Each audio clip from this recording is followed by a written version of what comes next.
What is your future challenge? 당신의 미래의 도전은 무엇인가요? 넥스트챌린지와 글로벌 크리에이티브 디렉터가 함께합니다. 넥스트챌린지 퓨처컨퍼런스. 오늘 함께하시는 모든 분들 환영합니다.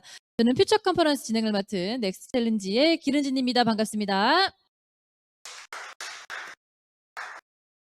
네, 이곳은 무한한 가능성이 있는 스타트업 아일랜드 제주도 서귀포의 스타트업베이입니다. 코로나19 이후로 우리 모든 상황이 불확실해졌죠. 오늘 이 자리는 이 불안정한 환경 속에서 글로벌 크리에이티브 인사이트를 확장하고 나누기 위해서 만들어졌습니다. 11월 3일에서 4일 오늘부터 양일간 7명의 글로벌 혁신 리더들과 함께 크리에이티브 인사이트를 공유하려고 합니다. 오늘 행사는 코로나19 감염증 예방을 위해서 사전 신청해 주신 참가자 분들에 한해서 현장 방역 조치 후에 진행되고 있습니다. 현장에서 함께하지 못하시는 분들을 위해서 현재 스타트업베이 유튜브로 동시 스트리밍 되고 있으니까요. 주변에도 많은 홍보해 주시면 감사드리겠습니다. 오늘 페이스북, 구글, 핀터레스트 등 글로벌 최고의 혁신 리더들과 함께 합니다. 이게 쉽게 만날 수 없는 연사들이다 보니까 이제 궁금하신 것들도 굉장히 많으실 것 같아요. 그래서 현재 스트리밍 되고 있는 스타트업베이 유튜브에서 이 채널을 통해서 질문을 전달해 주시면 저희 각 스피치 세션 마치고 Q&A를 통해서 더욱더 풍성한 컨퍼런스 만들어 가려고 합니다. 한글로 남겨주셔도 되고요. 영어로 남겨주셔도 됩니다. 현장에서도 질문 받을 예정이니까 궁금한 거 있으시면 적극적으로 질문해 주시면 감사하겠습니다. 자, 그럼 첫 번째 스피치부터 본격적으로 시작해 볼 텐데요. 오늘 온라인과 오프라인 동시에 진행을 하다 보니까 우리 지금 현장에 계신 분들과 저와 이게 합을 맞추는 게 굉장히 중요할 것 같아요, 여러분. 네, 저랑 합을 굉장히 중요할 것 같아요. 그래서 오늘 중요한 영단어는 please welcome입니다. 어서 오세요라는 표현인데요. 그래서 제가 please 하면은 여러분들이 welcome 하면서 박수를 이렇게 쳐주시면 됩니다. 자, 여러분 태평양 건너서 미국까지 잘 들릴 수 있도록 저 연습 한 번만 해보고 바로 시작할게요. Please welcome. 감사합니다. 네, 이렇게 바로 해주시면 됩니다. 자, 첫 번째 순서는 핀터레스트입니다. 핀터레스트는 소셜 큐레이션을 확산시킨 대표 서비스죠. 2010년에 서비스를 시작을 했는데 2년 만인 2012년에 미국 방문자 순위에서 페이스북과 트위터에 이어서 3위를 기록했습니다. 비주얼 소셜 큐레이션 서비스 핀터레스트의 피츠마로 만나보겠습니다. 피츠마로. We will talk about entrepreneurship inside the Silicon Valley tech company. Ladies and gentlemen, please give a warm welcome. First presenter is 피츠마로. Please welcome.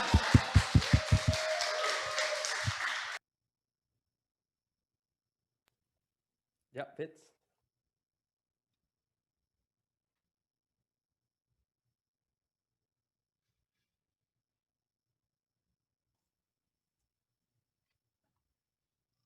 Fitz. Hey, I'm having trouble seeing the video moving, but hello there. Hopefully you guys can hear me. Hello from Philadelphia, Pennsylvania.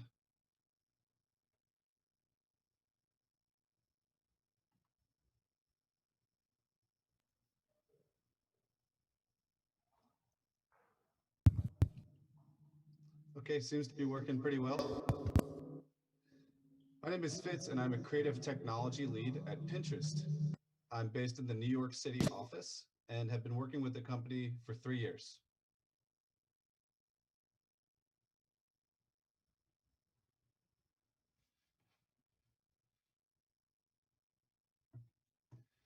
As you can see on the screen here, this is some of the artwork and some of the creative that I pin about on Pinterest. We consider ourselves to be the world's inspiration platform.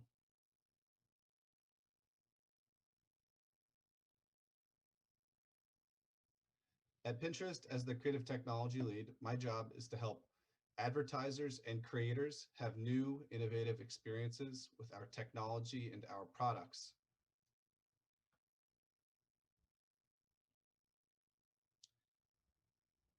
And I spent much of my life having a lifelong passion for starting businesses and learning how to use technology in new, interesting ways.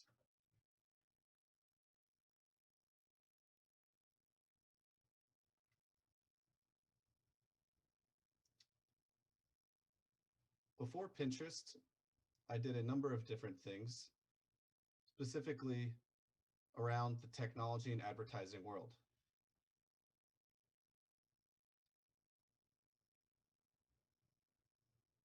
I hold a master's degree in creative technology from a school called the VCU Brand Center,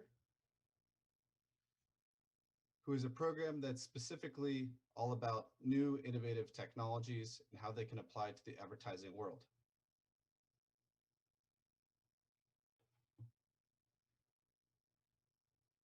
After that, I went on to the advertising agency world, where I worked as a creative technologist and led an incubation lab of many different technologists and creative minds to come up with new innovative concepts for advertising brands here in the US and abroad internationally.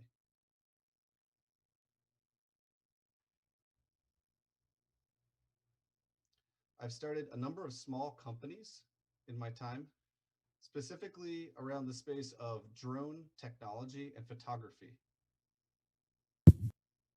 As drones became to get popular in the United States, I began to adopt the idea that drones were going to have a big opportunity in real estate and began a company called Founding Flyers to take photos of real estate using drone technology in 2012. I've also started businesses around the apparel space for shirts and clothing, and most recently launched a political technology website. In addition to my advertising and entrepreneurship background, I have a lot of passion for teaching and talking at conferences, and I speak at a number of universities and conferences every year.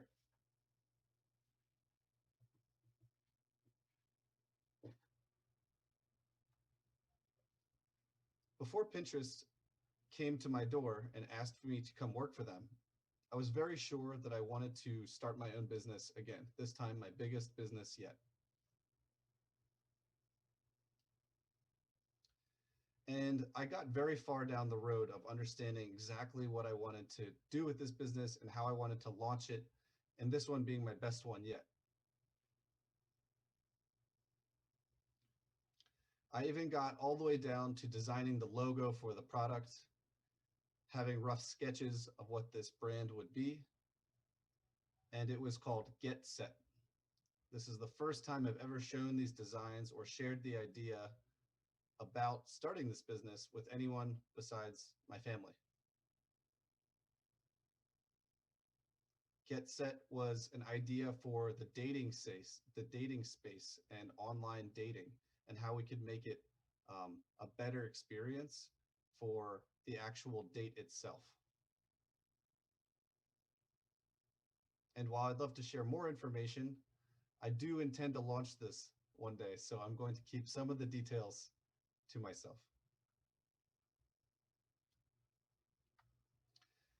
And as I began to think about all the opportunities and all the needs of an entrepreneur, I began to see all the overlap that it has in the Silicon Valley tech world that I now work. And it began to make me think what skills are necessary for entrepreneurs to bring to technology companies, whether they're a small business who gets acquired by a technology company,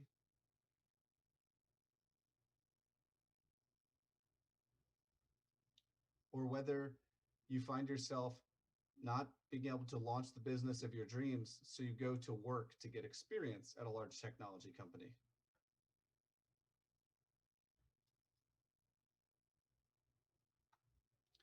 And I began to think about them in a very similar way. When you think about the life of a new business, all of you entrepreneurs, you can imagine that the graph looks something like this. You're very excited at the beginning when you get this inspiration for the idea.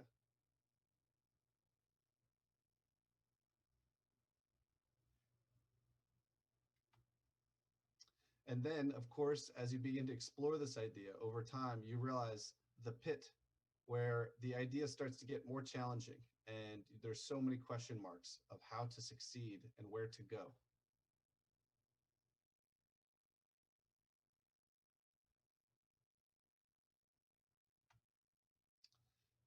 Then, if you stick it out and stay with it, the idea reaches its growth stage. And that's where you start to get the momentum back and the energy from the idea.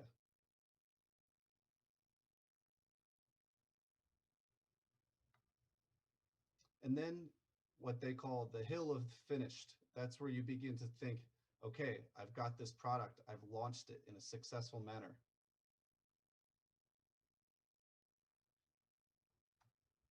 And at the end, there's this longer tail. Now that you have a running and functioning business, many of the challenges of starting it are out the door. And now it's on to the process of running the business. And I realized that with entrepreneurship, if you replace the word business with the word idea, this graph makes a lot of sense for companies as well.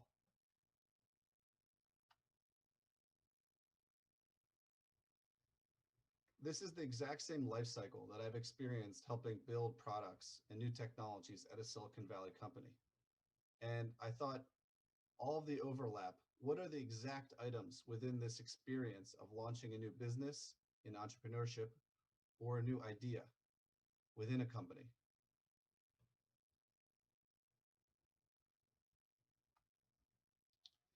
Now, this spot right here, this inspirational moment, for many people is where the idea dies. And I think entrepreneurs are so well suited to recognize that spark of inspiration and know exactly what they need to do with it when they see it.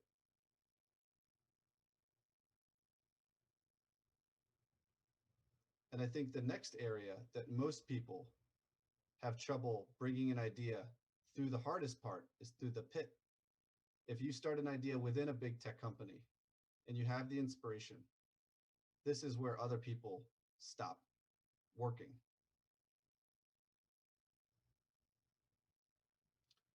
The pit is a very dangerous area because many people are worried about the image from within the company of what their idea is happening to be doing at that moment. And it has a lot to do with the ego, the personal experience with the idea. People get too attached themselves, their ego, to the idea and the perception of how it is doing. But if you're a good entrepreneur within a big tech company, you won't fail at this point or at this point, and you'll get it to somewhere successful.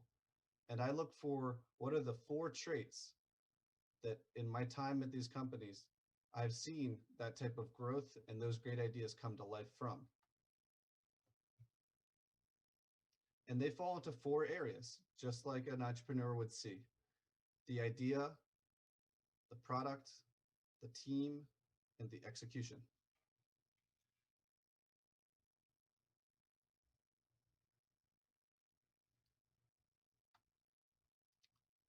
First and most importantly, I think many people within a tech company have trouble saying what their idea is in a simple and very clear-minded way.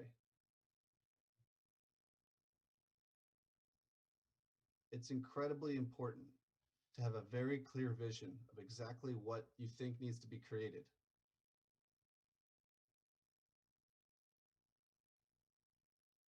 The reason this is so important, not just in entrepreneurship, but within companies, is that there are many different stakeholders, many different people who are interested in the product succeeding, the broader product, not your idea.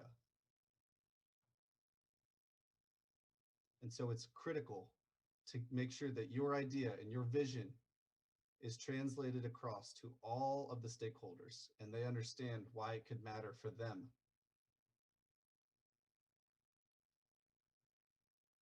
That's why I think any great idea should be able to be in just 1 sentence or less.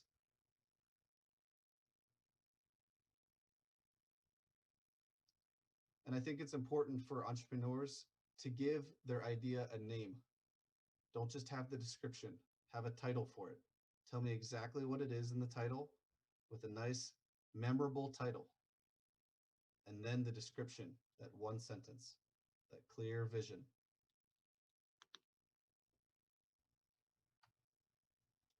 And once you do have your clear vision, what is it about building?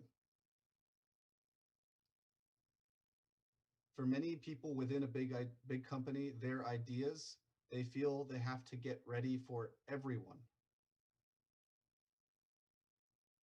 At Pinterest, we have over 400 million people on the platform around the world. And I think there is an intimidation. People worry about thinking their idea has to work immediately for 400 million people. But the reality is, as I have written here, it's better to build something that a small number of people absolutely love than it is to build something that many people just like. Big tech companies are always excited to see small ideas getting a lot of love and a lot of traction, and they will reinvest in those ideas. So as an entrepreneur working in a tech company, it's incredibly important to stay focused and to build something that a small number of people love. In my opinion, it's a lot easier to take something that a small number of people really love and scale that and make it to a lot of people loving something than it is to take a large group of people who just like something and taking that large people who like it and making them love it.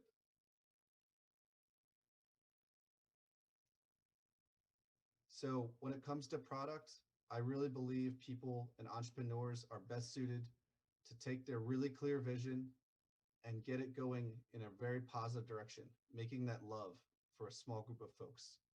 That to me is critical. And I think that's one of the biggest reasons people stop in that pit area that we described.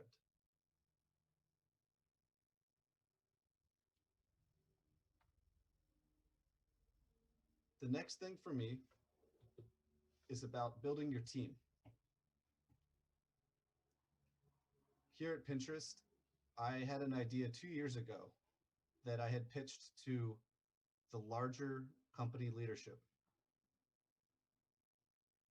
And I'm proud to say that in just 2 years' time, we've made many, many millions of dollars for our brand through this idea.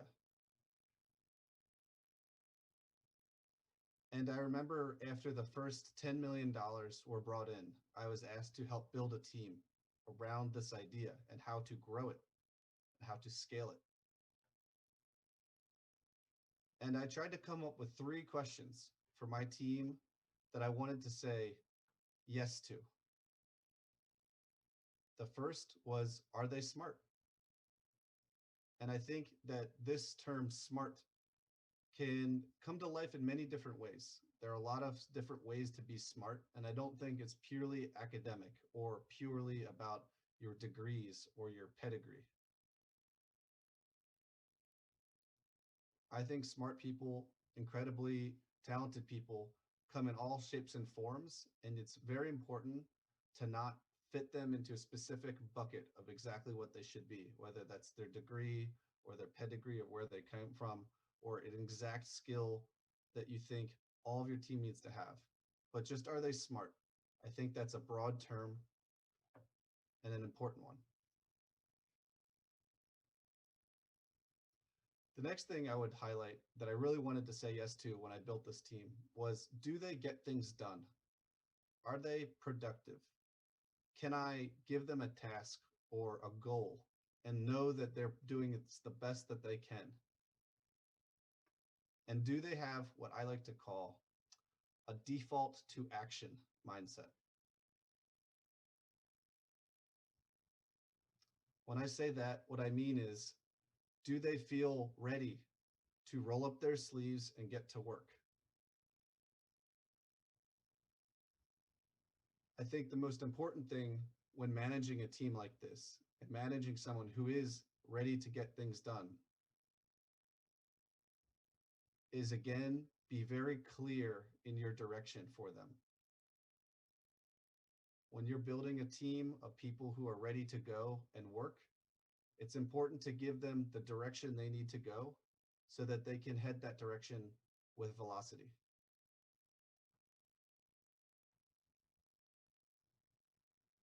I like to think about it almost like a rocket ship.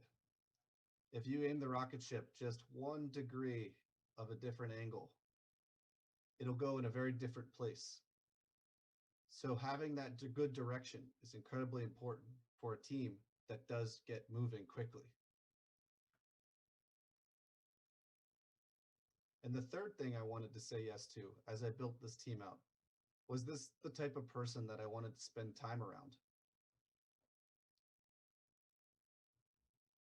Because if you're building something, you want them to be smart and you want them to be able to do things and get them done. Yes, but you also want to be able to spend lots of time with them.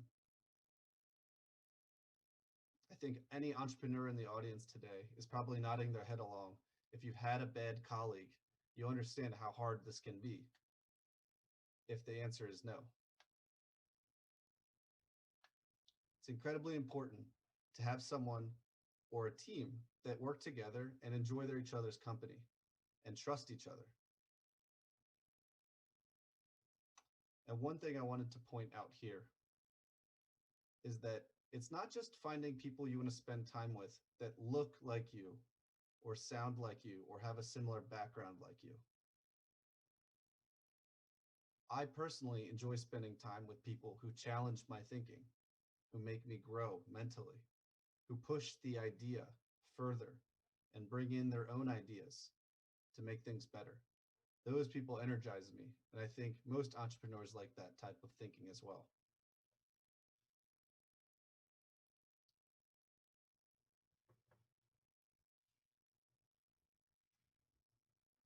And the last thing is execution.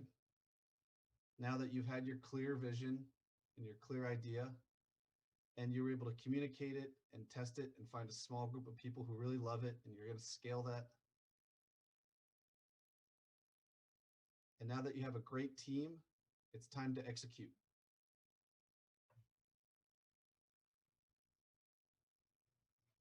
For me, what pays off for entrepreneurship, and especially within a company, is having extreme focus and extreme determination.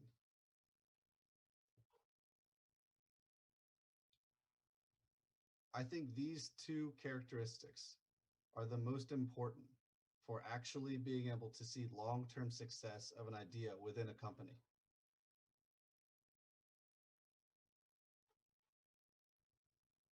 This is true for a number of reasons, but most importantly, there are many different demands of a business, and it only has so many resources that it can use. And so you have to be thoughtful with the resources that you and your team are using in order to get to a great execution. Be willing to try and learn and fail quickly within a company.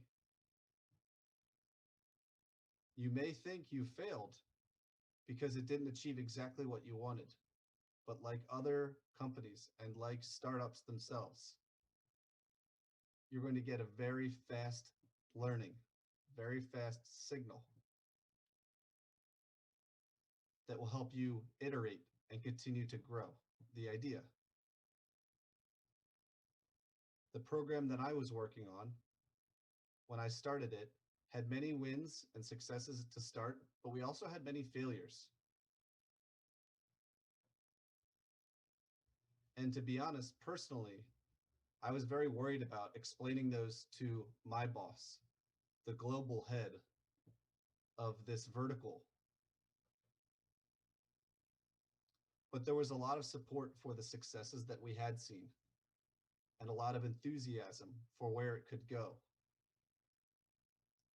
And so the focus and dedication on the things that were going well and the ability to pivot and change the things that were not going well. That was the difference between a program which may have just died that year after some initial success to the program now that is approaching $100 million in success and sales. So I wanted to highlight these 4 specific areas because I think as an entrepreneur in this audience, a lot of this might make sense for a business idea. but hopefully today I have shed some light on how it actually works just as well within a company. I want to thank you all for your time today. I'm very excited to be speaking with you.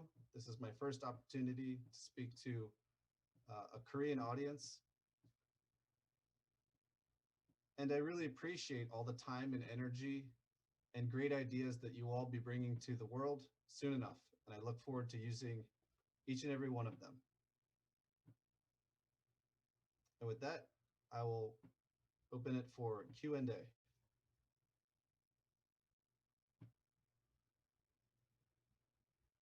Okay, thank you for your speech.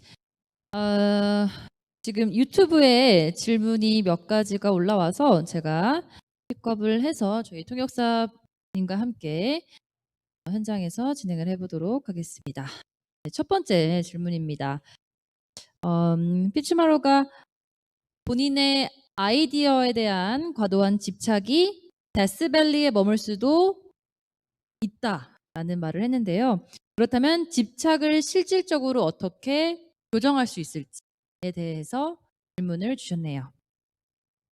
So let me pick the first question for you, Mr. Maro. During your presentation, you mentioned that your fixation or obsession on your specific idea could lead to the death valley that you shared. So then what are some ways to practically overcome those obsession and correct that idea in the right direction? Sure. And I think that comes from when I said the idea and the ego and how they are tied. I would say that the biggest and most important thing is to make sure that you can step outside of the idea and have a good resource within the company who you trust, a friend or a colleague who will give you honest feedback about the idea. Because if you don't have the ability to step outside yourself and to look at the idea objectively, I think too much people will get their ego attached to it. And I think that that's why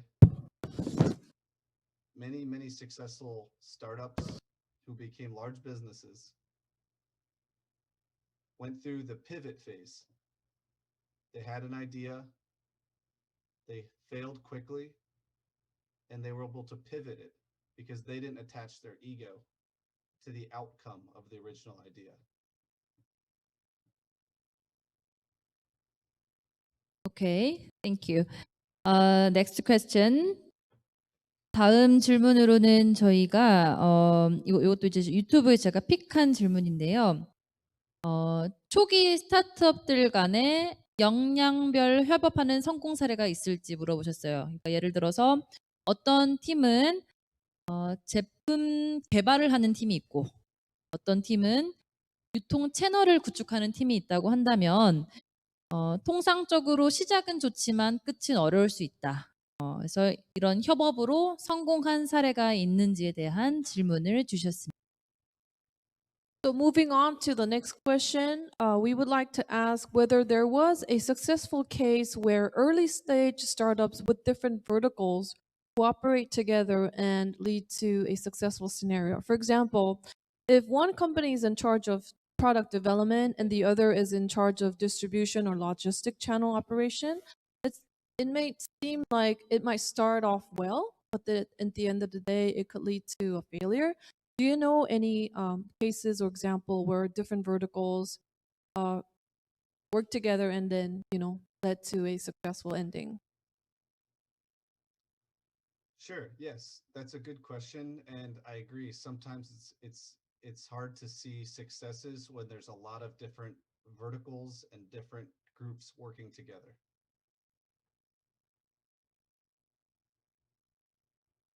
I would say that some of the most successful examples of having two different teams get to a success happens with two departments of engineering and product, kind of one team of building, and then the marketing team, who is there to illustrate its value when the product is finally created.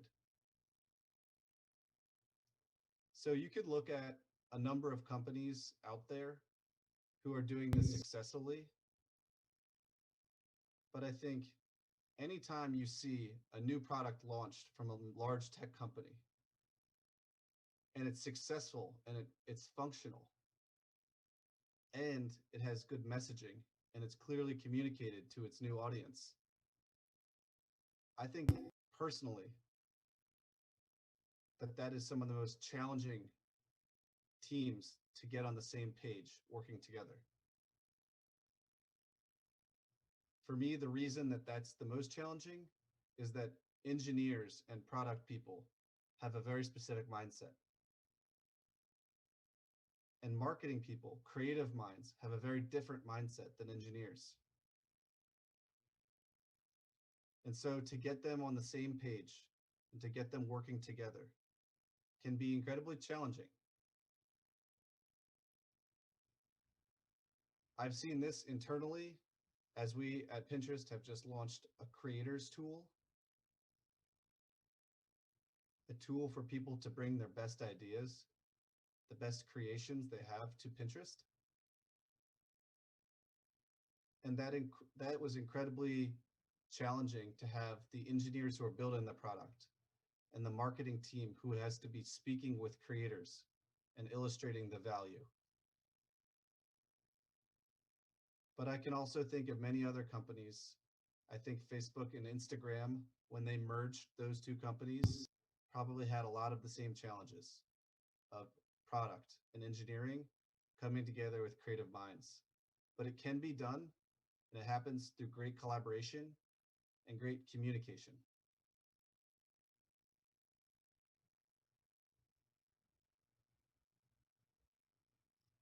네. 혹시 현장에서 질문하실 분 있으실까요? 현장에서 질문하실 분 있으십니다. 네. 말씀 한번 해주시겠어요?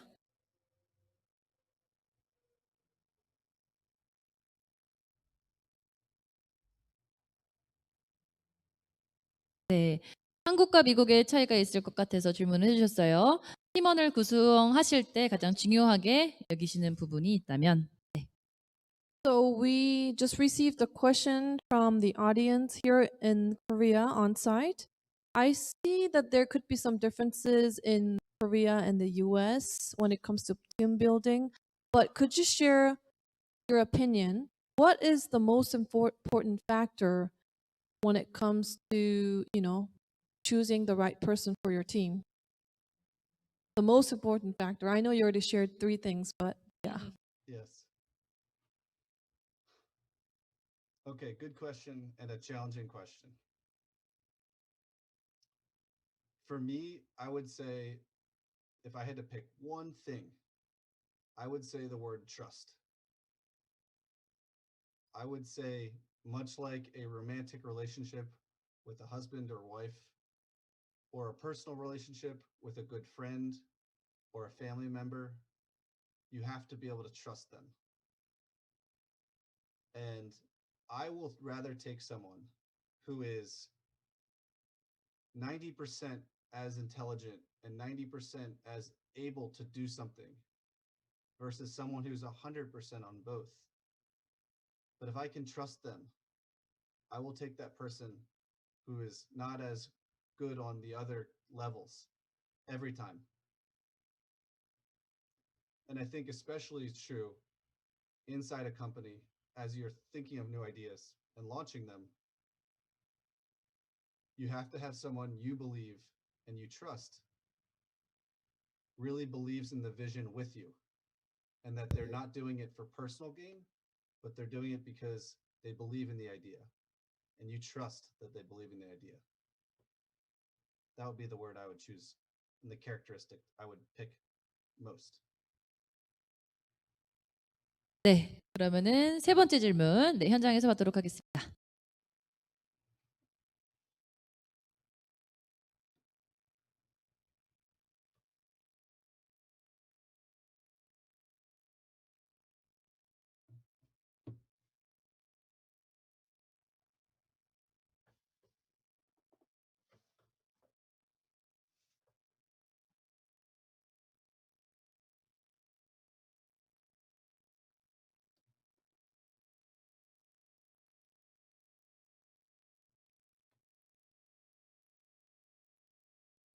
So there's another question.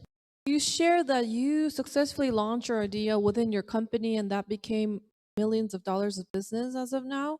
And it seems that because Pinterest is a sizable company, it might be difficult to bring up an idea bottom up and actually make that into working. So could you share with us what kind of systems or policies or opportunities you have in place at Pinterest to have this innovative spirits being alive? Great question, and 100% correct. It is very challenging to have a bottom-up idea come to life in a big organization. Very true. I would say that any good large company has some process for allowing these types of ideas to surface, to come up. And at Pinterest, the process we have is an annual conference internally called Makeathon. That is like a hackathon, but it's also like making something. And so it's kind of a hybrid word that's allowing people who are employees from anywhere in the company to bring an idea from just a idea on paper to a product engineered with teams of designers and engineers. And it was in this forum that my idea was able to get the most traction. I had previously seen some success doing some tests on my own, but it wasn't until I had the support of other teams at the Makeathon conference to really build out and show the true value of this product. And I would consider myself very lucky that my company has this venue. But many companies have these same opportunities, even if they're not so explicit. There are opportunities to drive value. And I think any good leader is always interested in hearing about a great idea. And should note, I think it's important to note to the audience that this was not the first time I'd ever tried to bring up an idea. In fact, 6 months before this idea, the successful idea that I've had and grown, 6 months before coming up with this one, I pitched another one. And it was pitched all the way up to the CEO and the C-suite. And it didn't go as well as I hoped, to be honest. And so I think it's important, again, to have thick skin and to be willing to fail and to be willing to put your ideas and yourself out there. It's especially important to do that at a company of large size. Because I think sometimes the bigger the company, the harder it is to have ideas come to the surface. And so if I were to make a recommendation to anyone, it's to try to find the opportunities to get small wins and then scale those through more formal channels at the company.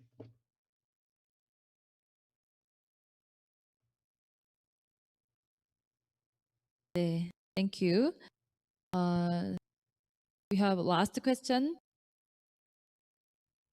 이건 영어로 질문이 올라와서 일단 제가 읽어드릴게요.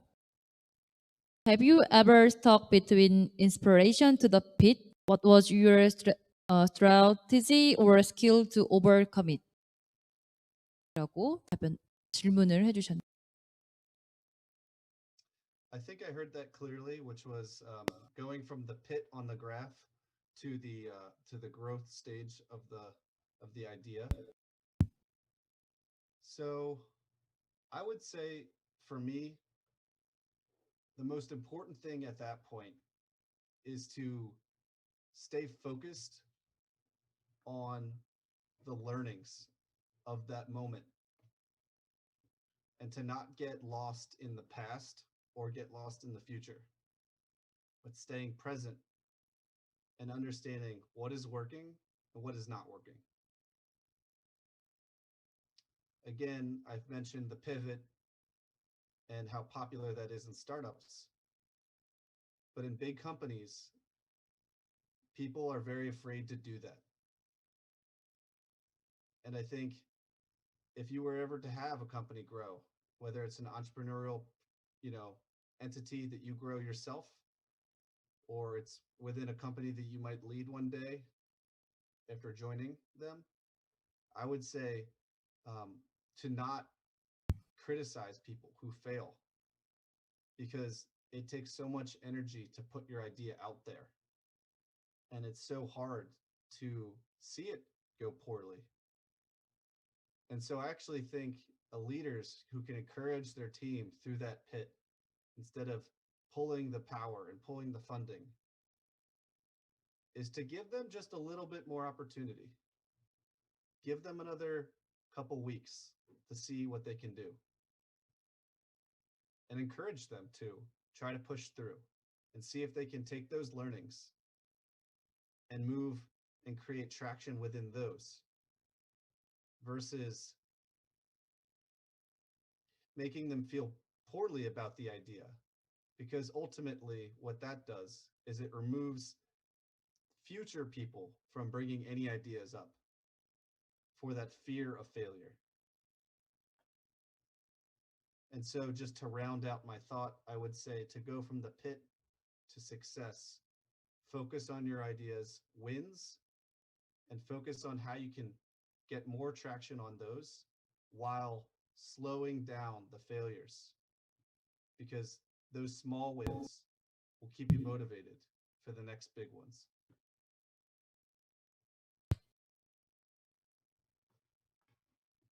네, 이상으로 첫 번째 스피치 마치도록 하겠습니다. The first speech is over. Thank you for sharing your insight. Thank you, 피치마로. 네, 3분간 브레이크 타임 가진 후에 바로 이어서 시작하도록 하겠습니다.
네, 이어서 두 번째 스피치 바로 진행하도록 하겠습니다. 자리에 착석해 주시면 감사하겠습니다.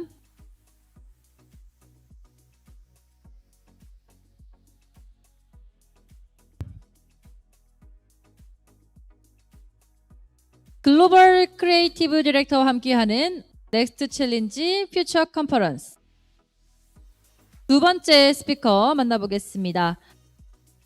전 세계 검색 엔진 1위, 시장 점유율 92%, 글로벌 1위 IT 기업 바로 구글입니다. 우리가 현재 함께하고 있는 이 유튜브도 소유하고 있죠. 구글의 크리에이티브 인사이트를 쉐어합니다. 마우리시오 루이스 만나보겠습니다. 마우리시오 루이스. Okay. He will talk about creative mindset. Now please join me in welcome Mao. Please welcome. Hello there.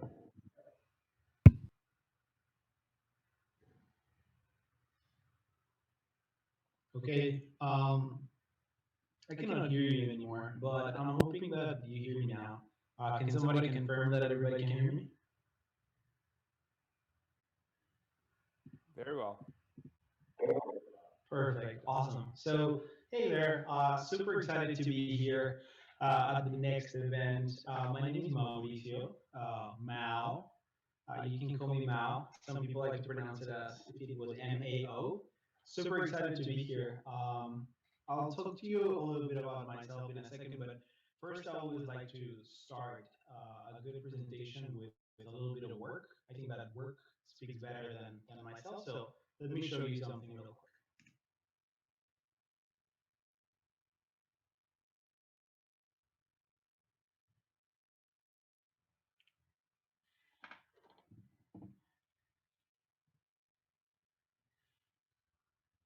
Belonging to the lowest income class, with daily wages averaging $3.5. Yo no tengo cuenta bancaria. No me da como para abrir una cuenta bancaria todavía.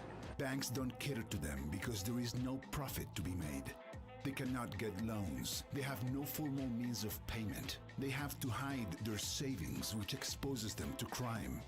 They have been effectively left out of the financial system. Payphone Bank by UNE, a way of converting 13,000 payphones across Colombia into a micro-saving system for the underprivileged. Yo creo que necesito un sistema para poder ahorrar. Cualquier moneda que uno pueda ahorrar es una ayuda. With Payphone Bank, users can activate an account at any UNE store. Then they can deposit their earnings, consisting almost entirely of coins obtained through ambulance sales, in the payphones.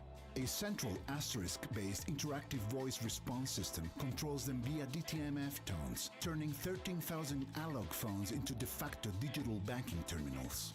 The money goes into a micro-savings account where it can be used to pay for utility bills or buy public transport tickets in the form of SMS that work even in the most basic cellular phones. Tenemos más de 6.500 teléfonos distribuidos en toda la ciudad, disponibles 24 horas del día para que la gente pueda ir a ahorrar, a comprar su electrodoméstico, hacer lo que quiera desde el teléfono público. Payphone Bank can also be used to request microloans at participating stores, allowing users to buy essential appliances previously out of their reach, such as refrigerators and heaters. This allows Colombians living in the fringes of society to start building credit history, the first step towards their full integration into the financial system. All this made possible by a bunch of cast-iron payphones from the turn of the century. Payphone Bank by UNE.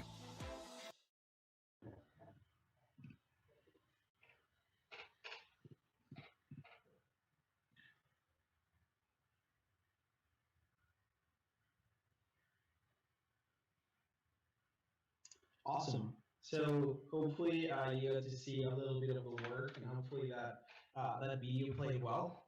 That was a project that I did with the previous company that I used to work with maybe about 4 years ago.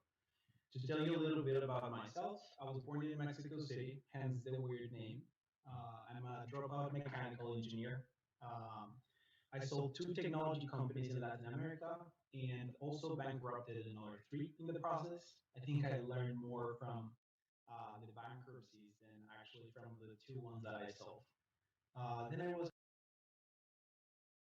an agency in New York that mostly focuses on doing work by Nike. And then I was hired by Gray, where I met some of the organizers of this event. And then now I am a creative director for Google AI. So hopefully you can hear me well. I'm going to continue. I've been solving problems for the majority of my career in some capacities for big brands like Nike, Google, Lyft, Volvo, and then also for big organizations like the United Nations Organization for Women, as well as the Mexican government. Over my career, I've created narratives, so stories that I tell the audience, all the way to experiences, and now I do products. Maybe one of the things that you'll recognize from my presentation are the new icons for Gmail, Calendar, and all of the Google properties. It was my team who brought them to life a couple of weeks ago, actually at the beginning of October. A lot of criticisms here. I was hoping that I could see you in the screen to see if you liked it or didn't like some of the new designs. I guess I'll save the question for a future presentation. But I wanted to share with you really quick the kind of stuff that we do in my team. We take digital design and then transform it into physical to understand a little bit the process and making sure that our users resonate well with what we do.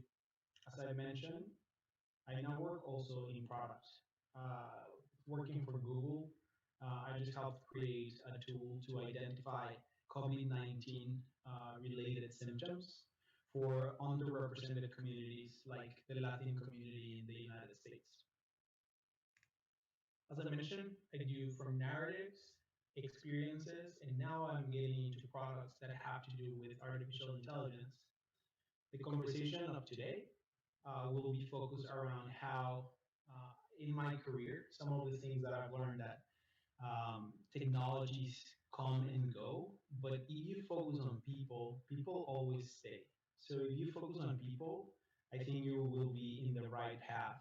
Either if you're creating narratives, if you're creating experiences, or if you're creating digital products, all the way to artificial intelligence.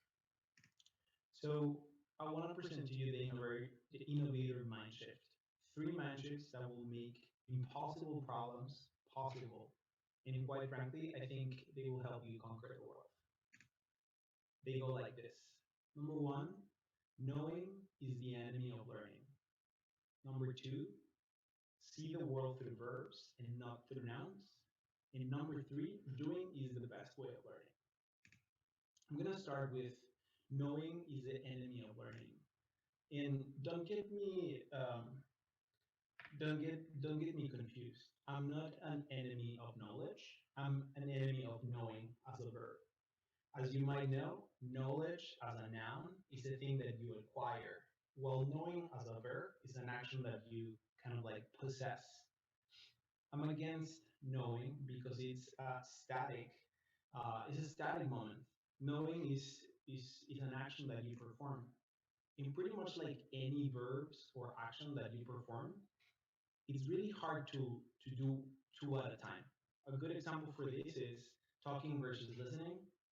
It's really hard when you're talking out loud to hear what people are saying to you. 2 actions can be performed at once. It's just really tough. Knowing as an action, what it does in your brain is that it keeps the current sphere of knowledge firm. So imagine that the circle that you see in front of you is essentially what you know today, the things that you are a master on. The act of knowing keeps them really tightly into a circle that essentially, like, it's really hard for them to expand. If your mental framework is that of knowing, it's going to be really hard for you to kind of like acquire a bigger sphere of knowledge. Learning, on the other hand, seeks to expand the sphere with new possibilities. And you see the difference here. Knowing keeps it really tight at the center, while the status of learning tries to push you out to expand your horizons. And don't get me wrong again. I think knowing is really good for problems that have been solved really well and no major need of improving. So for example, if your office has a very good copy machine system and it solves a problem really, really well, you're probably good with knowing. But learning, on the other hand, can help you solve problems that have never been solved at all. For example, I work in technology and in digital thinking, digital platforms. And the majority of our problems, like privacy, security, infrastructure, those problems have never been solved before ever. So a state of learning keeps you always on your feet so that you can continue to improve that sphere of knowledge. That's one of the first things that I want to show you, that knowing is the enemy of learning, and that knowing actually creates what we call experts. While learning, on the other hand, creates what I call innovators. A good example for this, maybe you're familiar with Boyan Slat.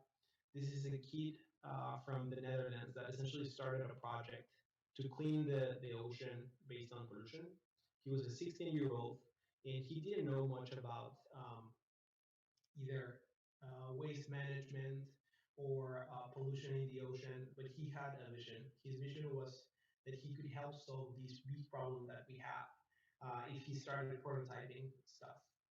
Right now, I don't know if you know this, but Boyan's been 5 years in the making of this project, and it's stated that in the next year he would be able to clean more than 3 million kilometers of toxic waste and plastic waste from the ocean.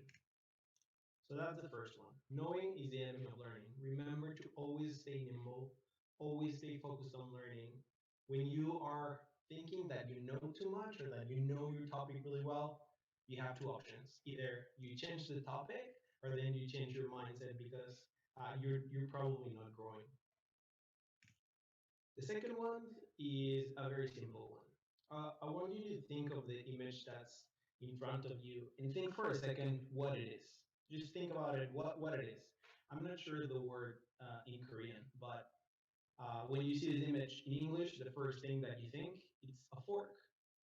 In 1/10 of a second, your brain was able to identify this object and then categorize it and tag it as just this object. It's just a fork.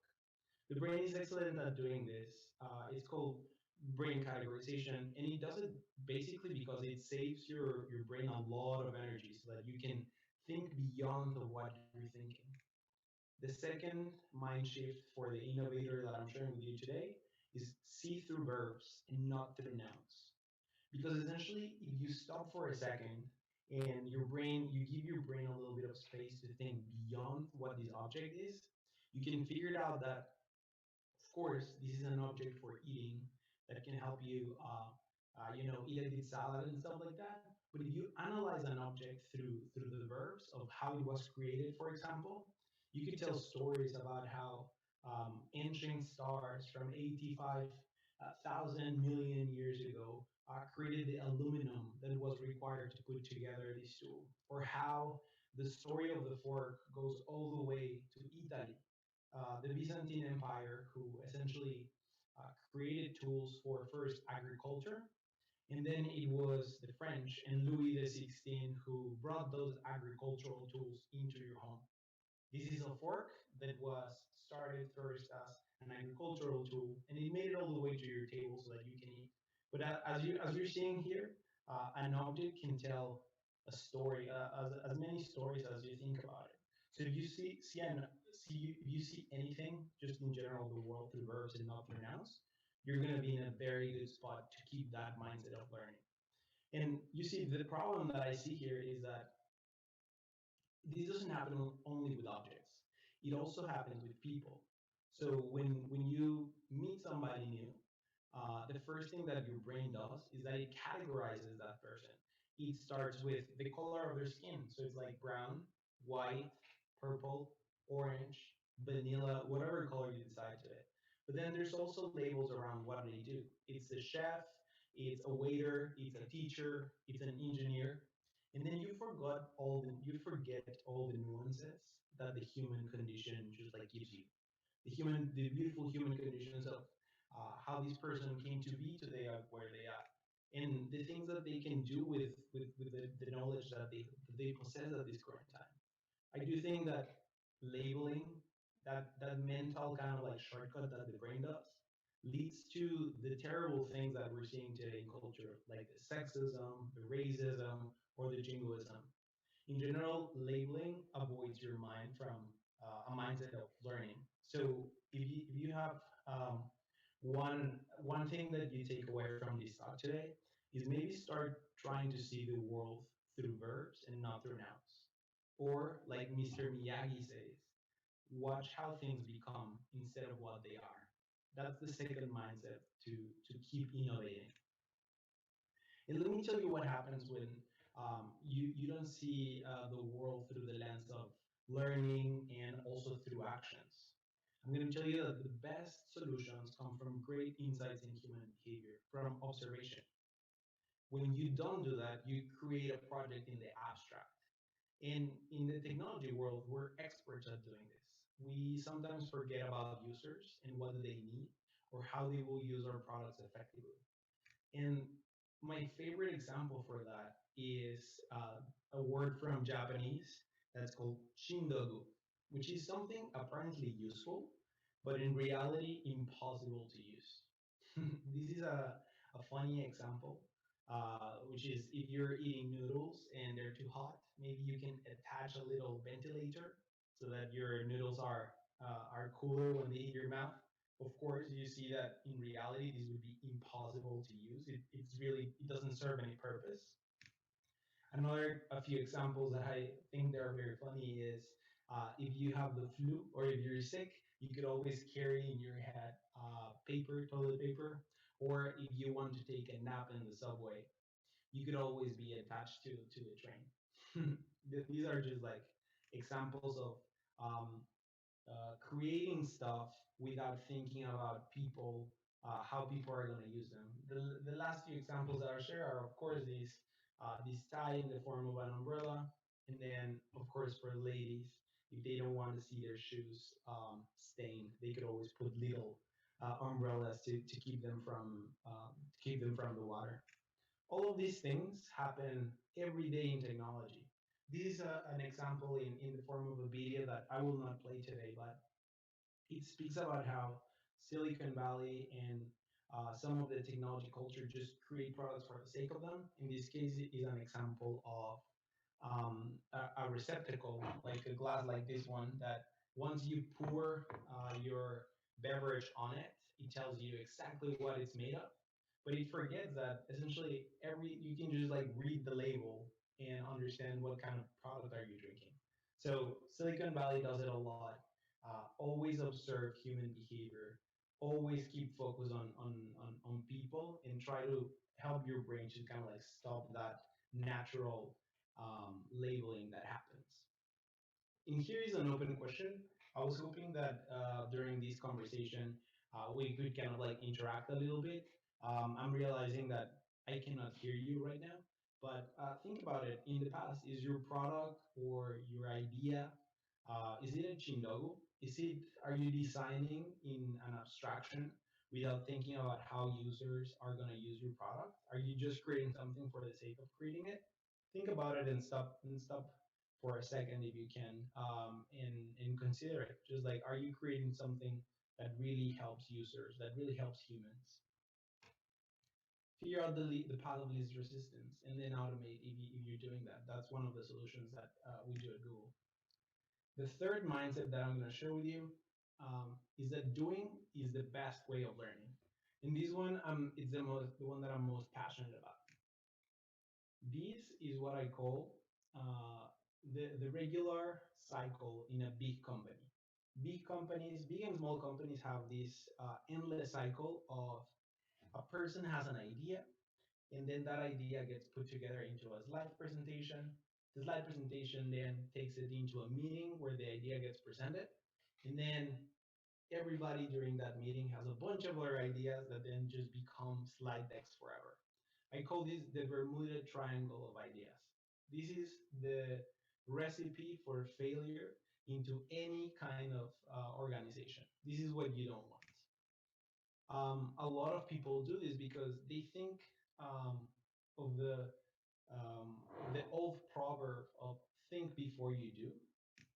But I think in this agitated world, in today's world of technology and disruption, sometimes you need to do before you think. And this sounds kind of like very funny, but let me give you a very quick example. The example is that knowing that something works is more important. Knowing that it works is more important than knowing why does it work. A good example for this is, of course, Wikipedia, which in theory, I don't know if you follow economic papers, but there's a lot of discussion about how Wikipedia shouldn't be possible to exist in today's world. Essentially, people contributing information, it's kind of like unfathomable. Nobody could even imagine it, but it works. It just works because knowing that it exists and knowing that it works, it doesn't really matter why it works. It's just something that we create.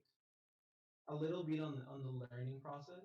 I think we've been talking about how the mind shift of the innovator is always towards a learning mind shift. Uh, Learning is really not a straightforward process. It's more about finding those interesting connections and mixing methods that you know they work, and then you can put them into use for your advantage. One of the best ways that I think you can shortcut that Bermuda Triangle of ideas, or that you can use the learning mindset into your own benefit, is to prototype something. To kind of like define a little bit what a prototype is, I've kind of like taken a stab at the simplest version that I've seen. I've been working in technology for maybe 14 years, but the simplest version of a description for a prototype, it's a thing that you could put in front of people to prove that your idea has value. And this is very important because when you look at historical examples like Henry Ford, there is this famous phrase that says, if I had asked people what they wanted, they would have said faster horses. But Henry Ford, over a century ago, he didn't just like create a car from nowhere and it was a massive success. He did multiple prototypes. The car that Henry Ford started with looks nothing like a car that, like the Model T or the Model M, that got into full production. He first tested a bunch of different versions of their vehicle before it got made into a huge deal. And a lot of people, including my team at Google, they ask me, when is it a good time to prototype? What I'll say is that the fidelity of your prototype should resemble the fidelity of your thinking. Don't be afraid to show prototypes early and often and get feedback to guide your next product design decision. And you can change the words product design decision with any kind of project that you can think of, but the fidelity of your prototype should resemble the fidelity of your thinking. So if you just had an idea, a good prototype could be very simple. If you are 6 months down the line into an exploration for an idea, you should have a better prototype. But let me give you a couple of tips. The first one is that writing is the fastest design mechanism that we have. Writing an idea is the first way to prove that not only it's valuable to somebody, but that it actually makes sense. So I invite you to write as much as you can. Writing is very low cost to create in this card, and it can be the fastest way to create forward. It also gives you a way to share your ideas with somebody else. It's literally like having superpowers in your pocket. After you're done with writing, go beyond words as soon as possible. Writing is a great start, but pictures are worth 1,000 words, and a prototype is worth 1,000 pictures. Go beyond language, concretize conversation, and articulate any kind of object that you can. Go with illustrations or go with diagrams to kind of like quickly prove that your idea has value as soon as possible. And then what I'll say is, as soon as you can, if your project deems it necessary, create something physical that generates a stimuli to your users or to your stakeholders, so that you have the ability to really tell the story that you've been imagining. The goal in here is to create a sense of sentiment. In the right, you see some of the actual prototypes that we had from our Google team. This is actually from the Nest team to prototype something as simple as a video conferencing machine. And this was just to figure out what size would the machine be. On the left is the example that I showed you. It's we were prototyping different ways to bring the design language from Google into the new Gmail logo. So we did a lot of physical thinking. The idea here is to show the potential and of course like generate some sort of sentiment. This is another example. I love to ask my team for paper prototypes because they simply you don't need to kind of like get into design really quickly. You can start with a piece of paper, start prototyping as fast as you can for a simple into a simple interaction that it's literally just passing paper around. What I want to say with this, the third mind shift about doing is the best way of learning, is that doing is really one of the best ways of thinking. You need to know that you can't possibly be right with your first prototype or with your first idea. But the point is to make it short and make a lot of prototypes, make a lot of interactions so that you can focus on what really matters, which is again, learning. If you create a bunch of prototypes, you will see patterns emerge, like that image that I showed you. As you see patterns emerge, you're learning really what your users, what your customers, or what anybody that you're trying to carry your ideas towards really cares about. You don't need technical skills. I'm gonna start to wrap up. I know I've been I went a little bit over time, but I need to tell you that you don't need any technical skills. I am a mechanical engineer by studies, but coding in the future will be completely automated. There's a lot of ways to get into this, but no coding platforms are a thing of the future. If you're familiar with some of them, the most basic one is called if this then that. If you go to a website, ifttt.com, this is a really good tool to kind of like help you understand how you can put machines to work for you without having to code anything. I say to my teams, specifically to my creative and product teams, that the worst investment that a creative person can do this year is to learn how to move zeros and ones.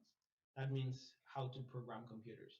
This is literally the worst investment that you can do today. There are a bunch of tools to create any kind of project that you can think of: VR, augmented reality. If you want to create a subscription service, if you want to create cryptocurrencies, you name it, there is a tool that allows you to create that same project without you touching a single line of code. I'm going to give you two tips to kind of like get started with this.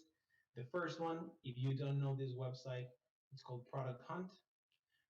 And these allows you to have new tools every day that are posted for people like me who create tools for other creators.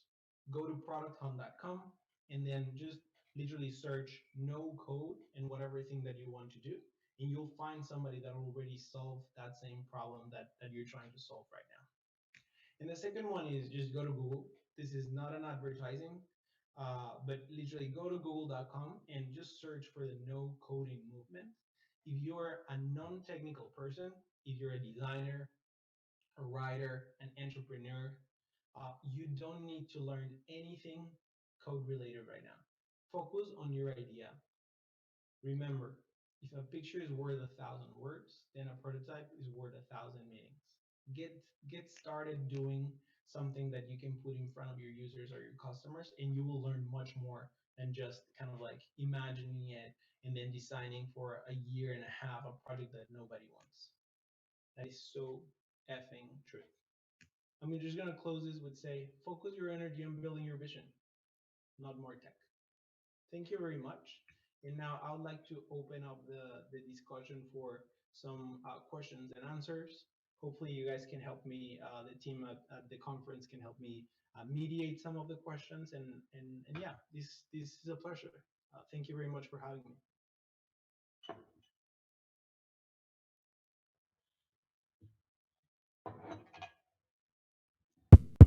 Okay, thank you for your speech.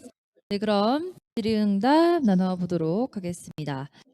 일단 제가 유튜브에서 지금 올라온 여러 가지 이야기들 중에서 첫 번째로 제가 픽한 질문은 창업 성공 경험도 있으시지만 실패 경험도 있으셨는데 정신적으로 힘들지 않으셨나요? 어떻게 다시 재기하셨나요? 라고 질문을 해주셨네요.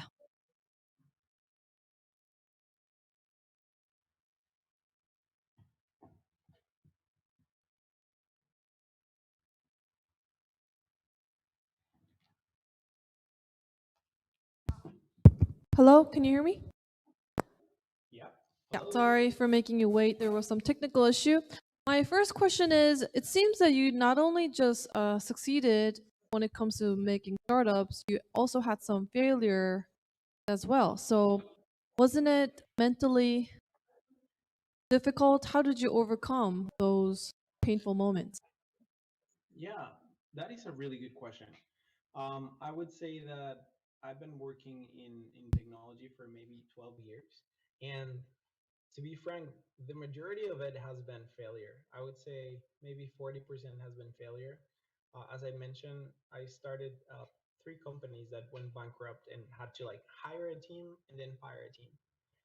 I'd say that the common theme with how my career has progressed and now that I'm at Google, I am very confident about it, is that everything that I've created, everything that I've approached has always been with the sense of what can I learn from this experience? What is the key takeaway that this failure or this achievement, this new team, this new company, this new project gives me? And it's always how can I learn from this experience? What can I take away? What is the headline of this part of the story?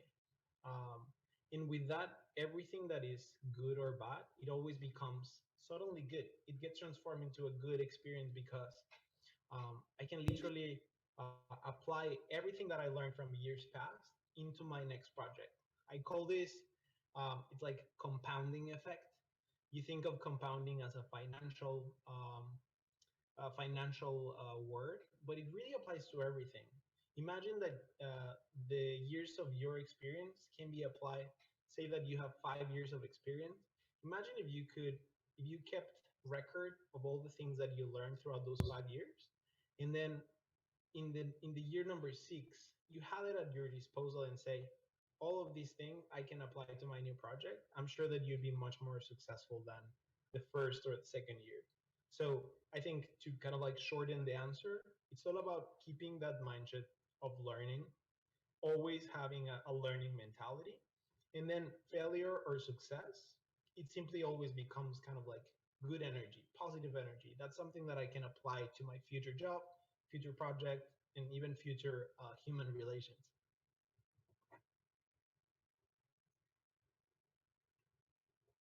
오케이, 땡큐. 혹시 현장에서 질문 하나 받아보려고 하는데요. 질문 있으신 분 있으신가요? 네.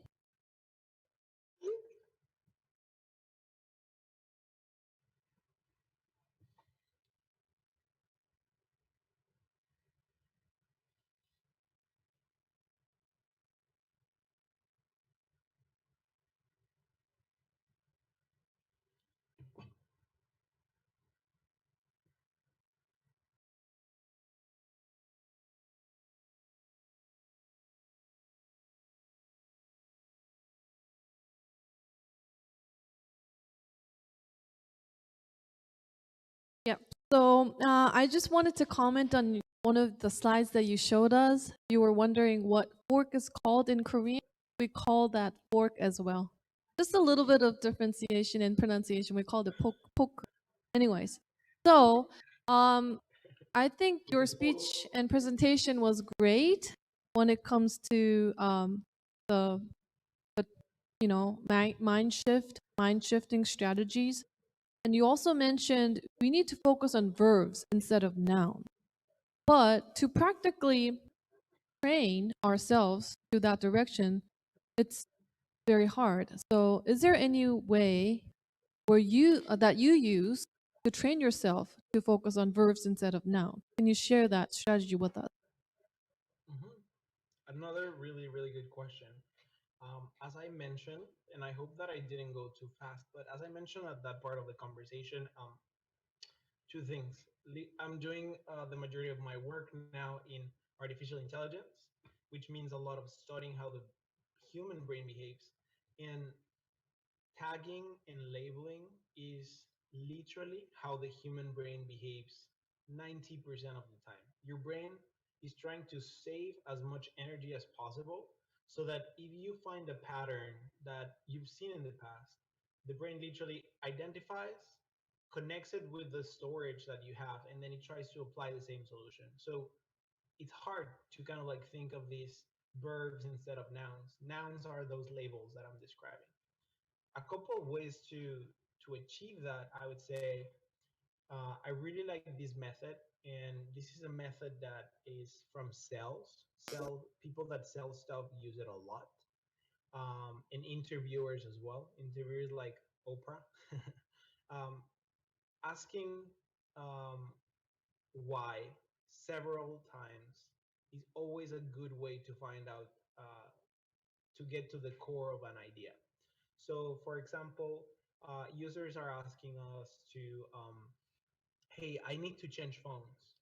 And then my first question would be like, but why? And then a user would say, well, I want to change a phone because it's not really, it doesn't have the applications that I want this phone. And then I would ask, oh, interesting. Why? Why does it doesn't have the applications that I have? Well, it's because I want to have a calculator, but it's not there. And then once I continually ask the why question, why, again and again, obviously framing it differently, I get to understand perhaps that a user is like, oh, this user doesn't want to change their phone made by Google, which is awesome. They just need to know the calculator. So maybe there's a way to find, to help them establish that path to kind of like find that thing that they want. But the problem was not, as you saw, this was a very bad example, but my example was trying to to lay out how people think that they know their problems, or people think that they know their solutions, quite frankly. But if you get to the crux of it and you kind of like consistently ask, but why, but why, but why, it's very frequent that the the problem is not the problem. And it's also very frequent that the solution is not the solution. So asking questions, always kind of like having that follow up on like understanding at a deeper level why something is occurring, is a really good way to get started. And that can keep you in that path of, oh, okay, so is this person being mean to me? Well, maybe I can ask them like, why? Oh, it's because they're not feeling well today. But why? Oh, it's because they actually don't have any friends at work. And it's like, well, why? Well, maybe because they haven't been able to connect. And then you find out that literally, the majority of people are not against you. People don't hate you. You probably don't have the answers, and then you probably don't know your problem really well. You just need to kind of like decompress, or um, keep figuring out what is the crux of the situation that you're at. I don't know if that makes sense, but that's a method that I use a lot. Thank you. Okay. Last question. 일단 첫 번째로 그 구글 디자인 새로 바뀐 것에 대해서 신선하게 바뀌셔서 굉장히 좋으셨다고 의견 한 번만 전달해 주시고요. 그리고 아까 지식은 배움의 적이라는 말씀을 하셨는데 현재 이제 마우의 마우가 가장 관심 있게 배우는 부분은 어떤 것인지에 대해서 질문을 해주셨습니다. First of all, I think your new design, the Google logos are great. Has a very fresh look, so I want to give you credit on that one. And moving on, you said knowing is the enemy of learning. And what interests you the most these days? What are you learning these days? Most. Yeah, what are you learning these days? Was that a yes? Yeah. What are you into Okay. learning these days? Yeah.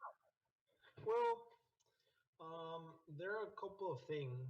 I would say at the top of my list is, well, I'm working a lot with artificial intelligence. To give you a little bit of context on what I'm doing right now, we have a lot of products at Google. So we have Gmail, we have Calendar, we have Chat, we have Google Docs, Google Slides, Google Meet.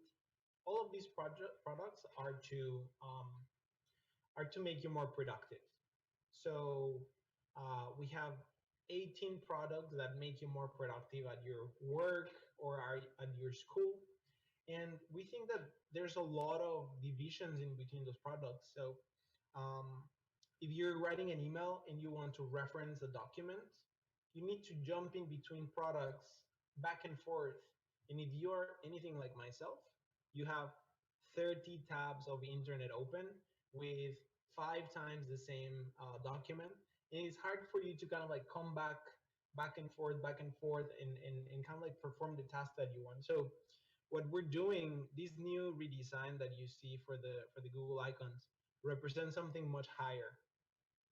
At a high level, what they represent is a shift in our strategy so that you don't have to think a lot of what product do you need to use, but with the help of artificial intelligence, we can predict what is the action that you're trying to perform, and then offer you that solution at the right time in the right place. So let me give you an example of something that I'm working with. Um, that example that I just shared is one. For example, referencing a document while you're crafting another. We're making it possible so that you have all the like 2 or 3 documents in the same tab in the same internet window at the same time, so that you can just like focus on writing. Or for example, when you're sending an email to a colleague, say that I'm sending an email to my friend Max, and I'm starting to type, "Hey Max, can you please send me the document around X, Y, and Z?" Through artificial intelligence, our assistant will be able to tell you, "Hey, was this the document that you're asking Max for?" So that instead of waiting 2 hours for Max to send me that document, we can predict that based on our conversation and the document that I described, it must be this one that I just was collaborating with Max 2 days ago. So a lot of my work right now is about, we call it product orchestration, and it's around using artificial intelligence to make our products more cohesive, bring them together in a way that it doesn't feel that you're jumping in between 20 different Google properties, but that you have just one experience that is focused on you being more productive.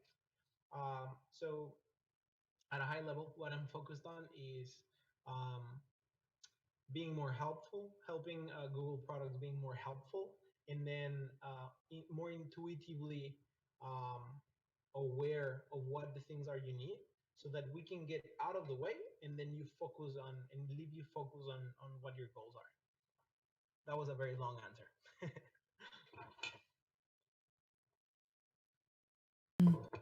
Okay, I'm sorry. We have one more question. So this is Lear last question. 네, 질문해 주시기 바랍니다.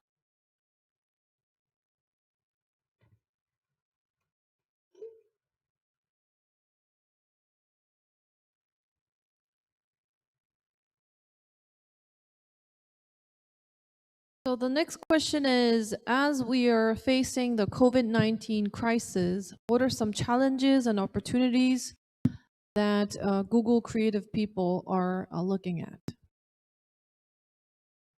Wow, that's a really big question. A lot of teams are trying to do stuff. Um, we're doing so much. From search results that give you specific information about the area that you're at, to resources that you can find for example, I don't know if this is happening in Korea, but in the US or in Europe, a lot of businesses are hurting because there aren't any customers. So we're in places like Google Maps and also in the Google search engine, we're putting forward information so that you can order that service without going to the place. all the way to what my team is a little bit more focused on, which is all about enabling people to become more productive from their homes. In that, you will see a lot of us in the next year talking about the work from home tools, talking about the work from home um, setups that you can have as a user, the work-life balance. Well, actually, the answer for this question will be, for me, the most important thing that we're doing, and it's not my team, but it's the company. We're trying to do a lot around mental healthness, mental mindfulness, so that you're not constantly worried about what is happening, and so that you also have the tools to differentiate between your work life and your real life, or like your personal life, giving you the tools to separate those two. We see that a lot of people are having trouble separating work and life. For example, myself, I work from the same place that I live, and it gets in a really interesting cycle where I'm kind of like always at work. So we're trying to find through the different products that we have, through Pixel, through the hardware, ways that we can help you keep kind of like sane, to have sanity and mindfulness. That I think it's not my team. There's a lot of teams that are working on that, and I respect that work a lot. And I think that that's one of the areas of focus that I'm really proud that we're helping with. 네, 이상으로 두 번째 스피치 마치겠습니다. The second time is over. Thank you for sharing your insight. Thank you, Mao. 3분간 브레이크 타임 가진 후에 바로 이어서 시작하도록 하겠습니다.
네, 잠시 뒤에 바로 세 번째 스피치 시작하도록 하겠습니다. 장례 정리 부탁드립니다.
네. 글로벌 크리에이티브 디렉터와 함께하는 넥스트챌린지 퓨처컨퍼런스 세 번째 스피커 만나보도록 하겠습니다.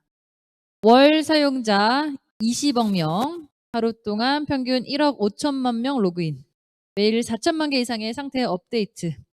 바로 글로벌 최대 소셜 네트워크 페이스북의 토마스 심 만나보겠습니다. 토마스 심. Hey guys, how's it going? Okay. He will talk about people powered creativity. Now, please join me in welcome Thomas Jim. Please welcome. Oh, how's it going? Hey, thank you so much for inviting me. I'm Thomas Shim, Korean, but also Japanese, but also American. I love Korea, but I've only been once, but I loved it. I'm a creative director, a content developer, and also an artist based out of New York City. And my pronouns are he, him, and his. And oops, I'd like to start off by saying thank you. I think to everyone for not only giving me the opportunity to share my humble and deeply personal point of view on creativity, but for making space not just in your busy schedule, but your mind, carving out ever so valuable mental space during this time of difficulty and uncertainty. I won't dare to pretend to fully understand the sheer amount of pressure you're under, but I'm truly, honestly humbled by your deep commitment to push forward, actively seek out new, better, and innovative ways to navigate this pandemic world. People like you really day to day, every day fuels me, and I'm just happy to be here, soaking up all your energy. And I'm sorry, spoiler alert, I'm not here to talk about Facebook. So if you're here thinking you're going to hear about Facebook and Instagram, I'm sorry, but I swear, I promise it's going to be worth your time. Okay. And I think, at the end of the day, though I work for Facebook and Instagram day to day, my creative expands far beyond. And I've been working at Facebook and Instagram for 2 years, but I've been in the industries for a few decades now. And, and though the POV point of views and stories I'm going to share with you today are not that of Facebook, they're what makes me valuable to the company and important to the work I do every day. I'm here to talk to you as your fellow creative, your marketer and innovator who happens to work at Facebook. That's the best way to kind of describe my role. So yes, I work for many, many giant companies, and I'm also absolutely fortunately to have had work at other giant creative agencies and brands. But I'm here today as a creative, just like many of you whose life has been have been disrupted by the pandemic. How I connect with people and how people I deeply care about, and how I think and how I express, how I create. To be honest, everything I've spent decades mastering have been disrupted this year. As you can see, I'm in my home office. I'm here 24/7, pretty much. I'm connecting with people virtually and only a half a step maybe ahead of everything on a good day. So I've been thinking a lot about, what's next? You know, I've been doing this job. I've been a creative, advertising creative for years and years now. But how do I move forward? Everything I know how to do, all the tricks, all the shiny stuff I learned how to do is disrupted. So how do I move forward? And you know, after months of thinking, I finally started putting some stuff on paper. I still don't have the full answer. Trust me, I don't have everything. Um, and one thing that really hit me hard was that I've done this before. I've been in the same situation before. And in order for me to tell you that, I have to go way, way, way back. I'm going to tell you a little story. So I came from a very small island. I lived in Guam and Saipan for I was raised there. Um, you know, very close to Korea, by the way, though I've only been there once or twice. But I was raised there, and you know, I really wanted to get out. You know, I had a one simple goal, um, being raised in a small island, which was to get out. Right, I felt trapped my entire life and needed to emotionally and physically get the hell out. That was my ultimate goal. I had no other goals. I knew I had so much stories to tell. I love telling stories. I love expressing myself. But this small island limited that, right? I knew my ambitions and dreams can't come true there. So I managed to move to New York City for college. And I tried on many different hats. I tried to be an architect. I tried to be a designer. I thought I'm going to be an artist. But all those that stories for another time. But in short, you could say I moved to New York City to be creative with a question mark. I don't know what that means. And this city was everything I ever wanted and needed. And this city was like, in short, like powered by people and their stories, creativity, with their mere existence. New York was like this giant storybook that's written by people from all over the world. You know, the weird people, the beautiful people, the ugly people. And I was thrilled to have my story be a part of that. But as many of you know, you already know, probably assume, being a full-time creative is very expensive, and being one in NYC is even worse. So I needed a plan B. And I came across this weird job that lets you make ads. It made no sense to me. Making advertising, it made no sense to me. But I was ecstatic. I was super excited that I could be a creative, not like a painter or anything that like my traditional sense of creative, but I was super excited that I can be creative and be a storyteller and make money to live in NYC. So I'm like, okay, I nailed it. I finally find something I really wanted. But I quickly realized that the industry I entered is very different from, you know, school, like art school, or, you know, New York City, like East Village. It was very different. It's a very cutthroat industry where everyone's kind of lurking and waiting for the opportunity to use your story. What differentiates you? What makes you different? As a reason to box you in a very simple, like specific category, and you know, so they can feel safe and secure, right? And that was really interesting to me. And I don't know if any of you guys have watched this American television show, Mad Men. Is this show about this advertising industry back in like 60s and 70s? I'm not saying the show accurately depicts like the modern ad industry I was part of, but there are a few similarities. I'm just gonna put it there. It's just like this photo, a bunch of white people, probably a little more underdressed, but bunch of white people, and I had to fit in somehow, be one of them, to get a, you know, in order to get a better brief and work on the same caliber of project, to be heard, to be honest, to be respected, to be accepted. You know, I'm sure a lot came from my insecurity as someone who's clearly different from all these people. But it was clear that I had the shorter end of the stick, and I couldn't afford to give people any reason to see me for my work. So I did what I had to do. I had to suppress my story. The story I brought to New York City so I can tell to other people, so I can, you know, finally liberate myself. I had to suppress that a little bit and, you know, put aside what I really care about.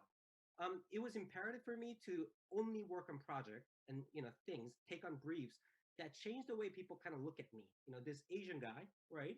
Smaller, I'm a little quirkier. I'm not the traditional muscular white person.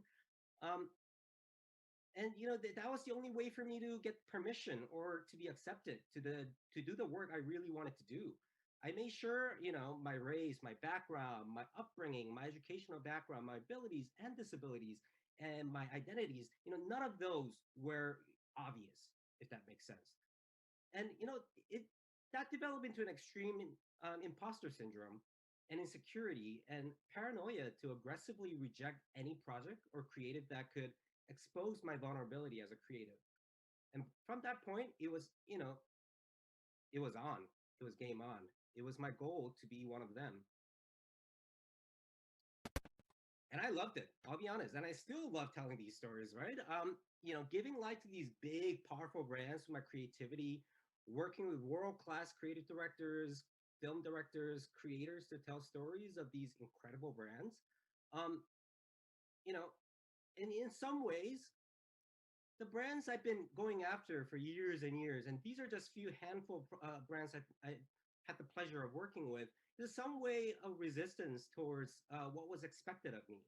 A lot of people, at the time, not anymore, at the time, a lot of people who worked on these brands, bigger brands, were, traditionally masculine, traditionally bigger, more handsome. And, me working on these projects were my way of saying, hey, guess what? I don't have to be you in order to work on these projects. But at the same time, I was trying really, really, really hard to be them. So it was kind of like counterproductive. And, though I was extremely passionate and loved the work I was doing, it came with a price, right? I had to suppress my creative stories I really wanted to tell because that would have required me to be vulnerable, as I told you earlier. And, and it gave all these people I work with opportunity to, bring me down, right? And that was really tough. And 2017 happened, and I'm sorry to be political, and I think so just so you know, I'm in the U.S. The elections today actually, right now is middle of the night, and today is the election day. And 2017 is the day sort of everything changed. Everything changed. My stories, my fear, the oppression I've been hiding from my entire life, had become unavoidable. I had to confront it. It was on the newspaper. It was on every website, on every social media. The country I was raised in started to openly show its ugly and dark side. I felt hopeless and alone, and this finally made me look around, saw the people around me, and the communities I deeply care about. I realized how ignorant I've been, how my privilege allowed me to turn my backs on the people I deeply care about, how I've been wasting my privilege, my talent, to be honest, and my status in New York City to, hide my story and, and hide that from other people and also not use it to better other people and better the world while I'm spending, hours and hours helping all these giant brands, really transform their lives and their brands. So that I really realized. And the big revolution was, my story is my power. And that took me a while to realize, what does that mean? My story, my power, what does that mean? My background, my upbringing, all these things that I thought were my weaknesses, everything that makes me different are my power, right? And this sounds kind of cheesy, but it is, it really is. And I have the talent, clearly have the talent to make greater impact for the people I deeply care about. And I was finally ready. I was finally ready to leave that emotional island I was raised in. I realized that I've been living there. Even I physically left that island, but I've been living in that island for decades. And I finally was able to leave that island. So this is how I was thinking. So I started by changing my creative approach, right? To change the way I used to be, I want to change the way people look at me. I want to sell, right? And I wanted to create this creative that's powered by creative, meaning powered by amazing directors, amazing filmmakers and talent and 3D artists. And I had to flip that. I'm creating, from now on, I'm creating to change the way people look at the world through my work. And I want to heal myself and others, and empower myself and others, and inspire action. And lastly, I wanted to create people-powered creative. And this was like something that made me really think, what does that mean? People-powered in definition means powered by people, right? It's not that complicated, right? So it sounds pretty straightforward. And maybe perhaps you heard it before from some other panel or lecture. I'm sure you've heard it. But I think a lot of the conversation around people-powered creativity are very one-sided or very self-serving, often focused around what could people do for me?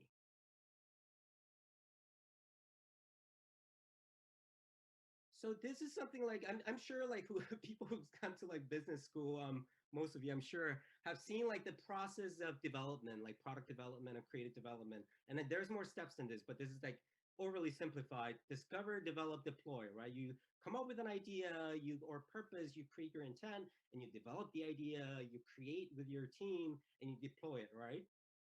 And people think when it comes to people, when you think about people power, they try to find the most convenient and unobtrusive point in creative journey to insert people-powered ness to it, so to speak.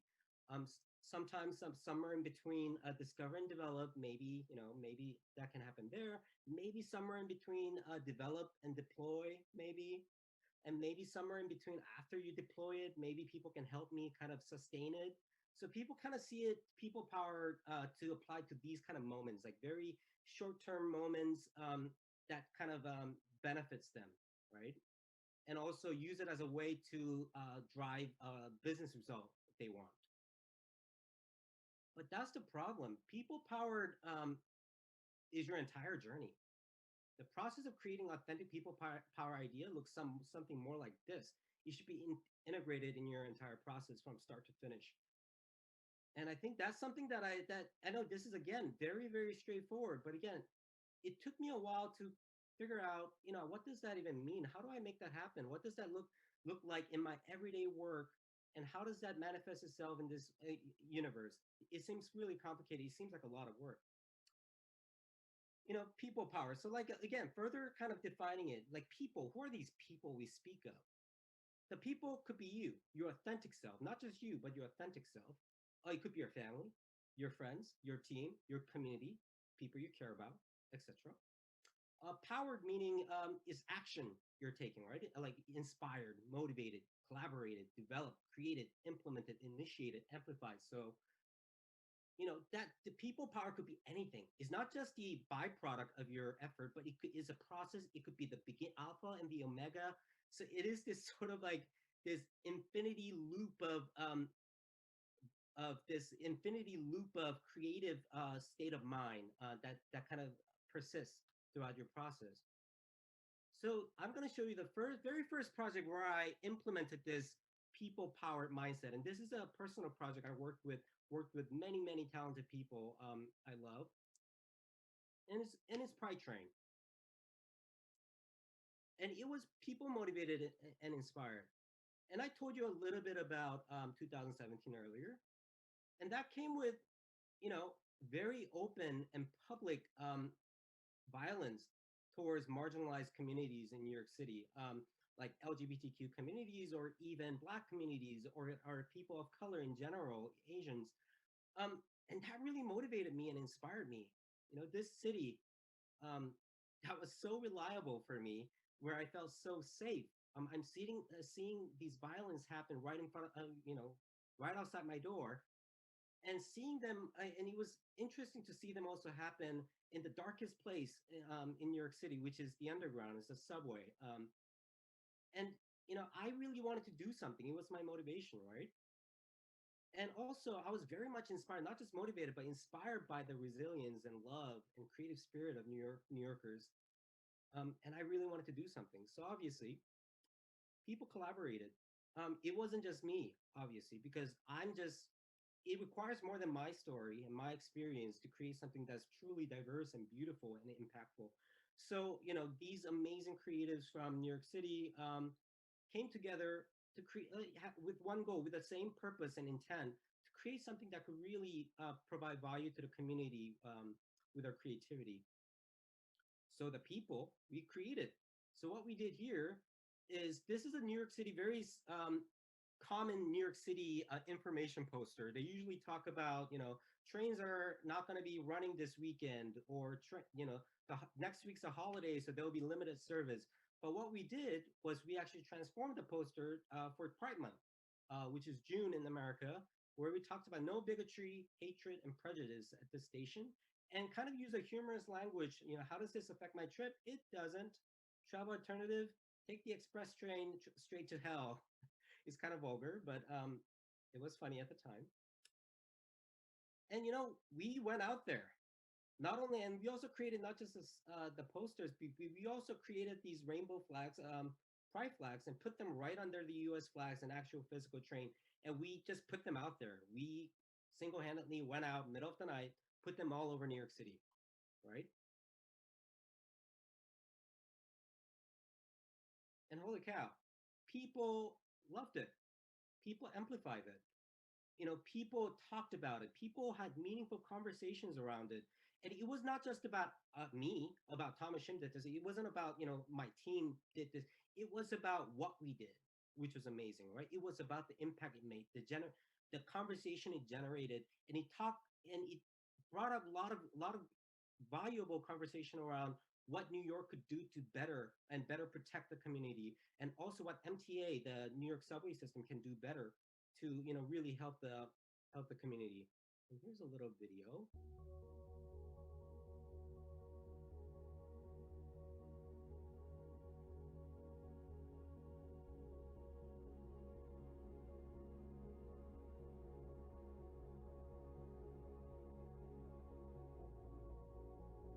This administration in the United States currently neglect to mention anything about the Pride Month. And for us, that was a big deal. It gave us a reason not to be quiet.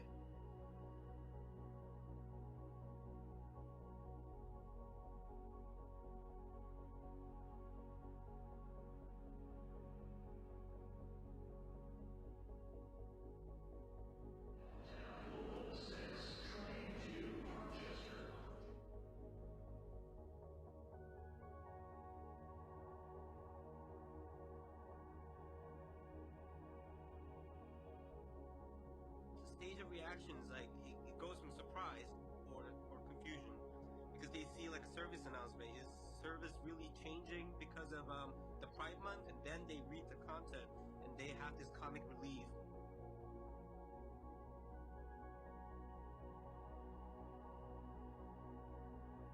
Every day you see on news both verbal and physical hate crime that's happening around the city. We need to give people reason to smile. You just need something to believe that there's good out there in the world. And I think in a small way, we were able to start that.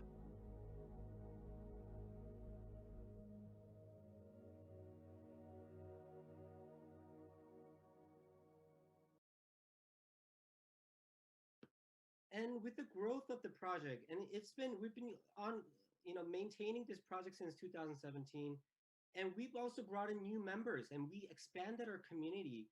And with that, we also expanded not just our messaging. So now we talk beyond the LGBTQ community, but we also talk about voting rights. We also talk about women's rights. We also talk about racism in Latinx community, and also recently the hate crime that's been popping up everywhere in the world due to COVID, especially towards the Asian community.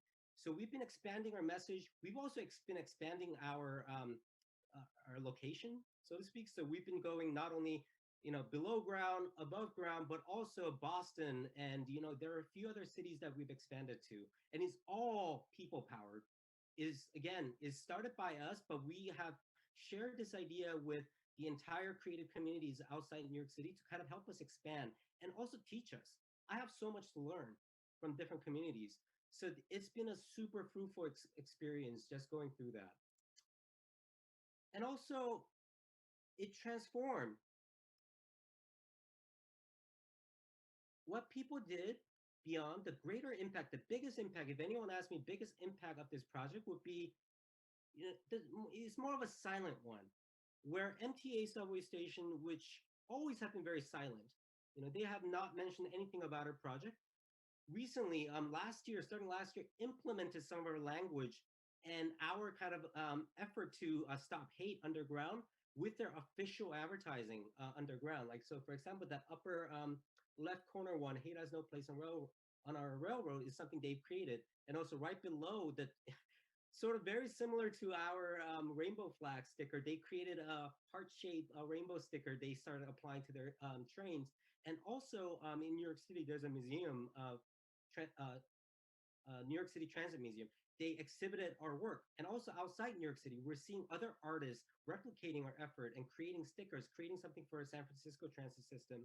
And also there's been more increase, and again, I'm not going to take full credit for it, but there's been more openness and increased interest in these guerrilla activations. So again, people power. That was one example, right? Discover, develop, deploy. And I just showed you how that could be done, how it could be people power from beginning to end, right? And when people power impact, when that happens, the impact is pretty astonishing, right? Sparks meaningful conversation, creates lasting connection, adds value to people's lives, inspire continued action for change, and hopefully drives business outcome, right? Because I know you guys are asking right now, this all sounds nice, but my business is not a charity. I've heard that before from a lot of my clients. I've heard that from people in similar panels and speaking engagements. Here's the good news. What's good for people is good for business. And and I have some stats to share with you guys. And these are, a lot of them are US based, but if you have any other more Korean, reliable Korean statistic, I would love to also, if you could email it to me, that would be amazing. But in the US, we conducted a lot of research around, what's the impact of purpose-driven advertising, right? And 89% of shoppers stay loyal to brands that share their values and get them, right? That's a huge number, right? 70% of consumers want to continue to hear from brands and companies on what they have to offer and what they stand for, even during the pandemic, right? 29% of consumers bought a product for the first time after learning about their business value, causes, or practices. So that's, again, incredible. During the pandemic, the consumers are, redefining the definition of the value, right? The value they get from the brand or product. They see, it's not just the functional value they're getting or monetary value, but it is that emotional value they're seeking out for, right? And post-pandemic consumers also demand people-powered authenticity. They're craving for authenticity. They don't just want you to do good, but it has to be authentic.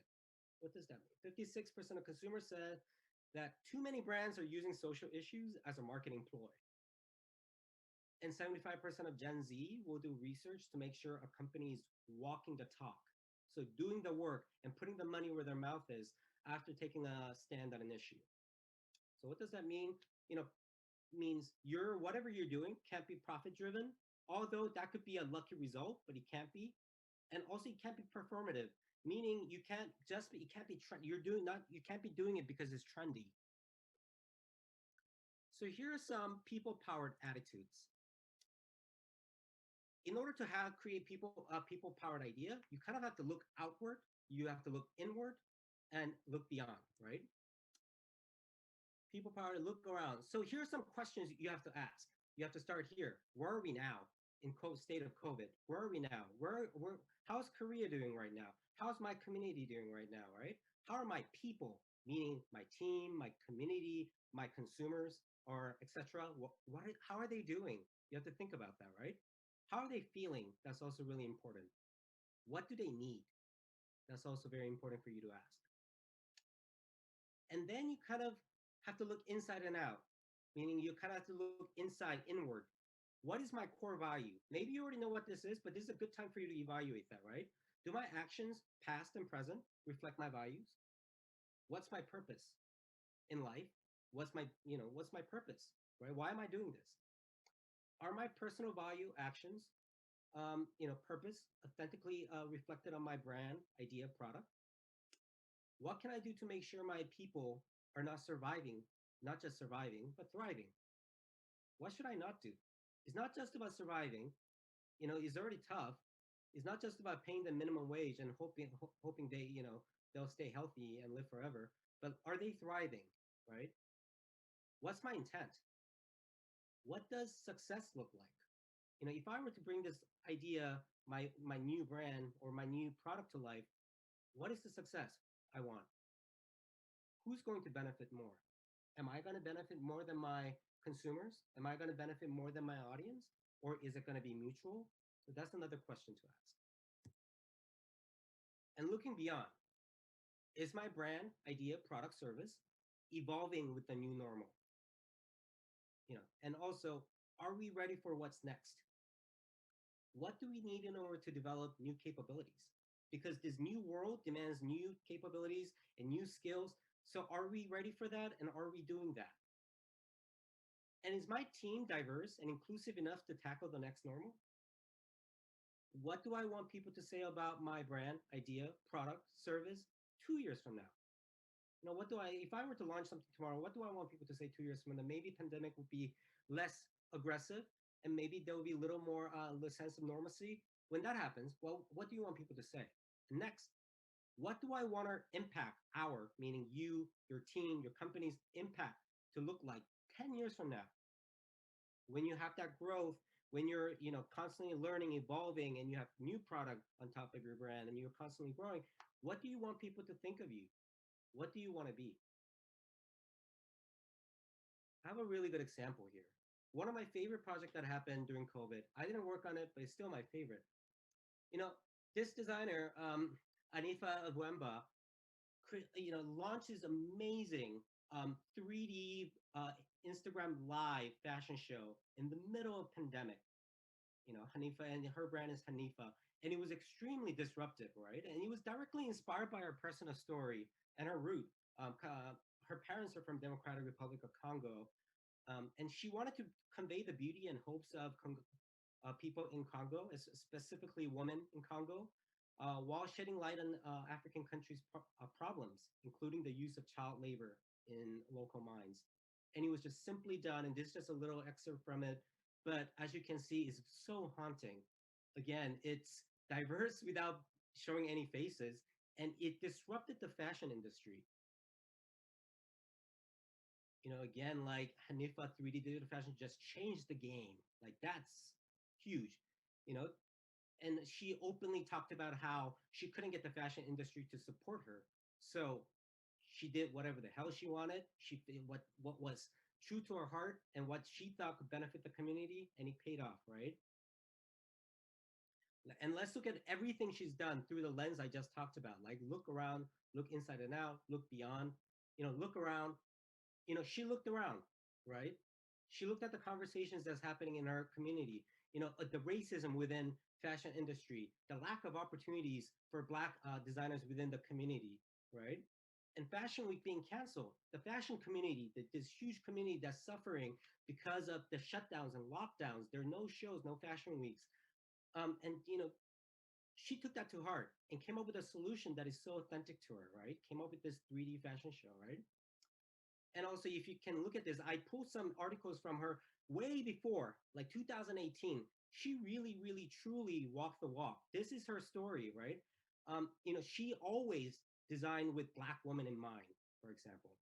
And, she has dedicated her life and her resources to creating space for other young Black women to develop their own fashion line or, further their education and experiences.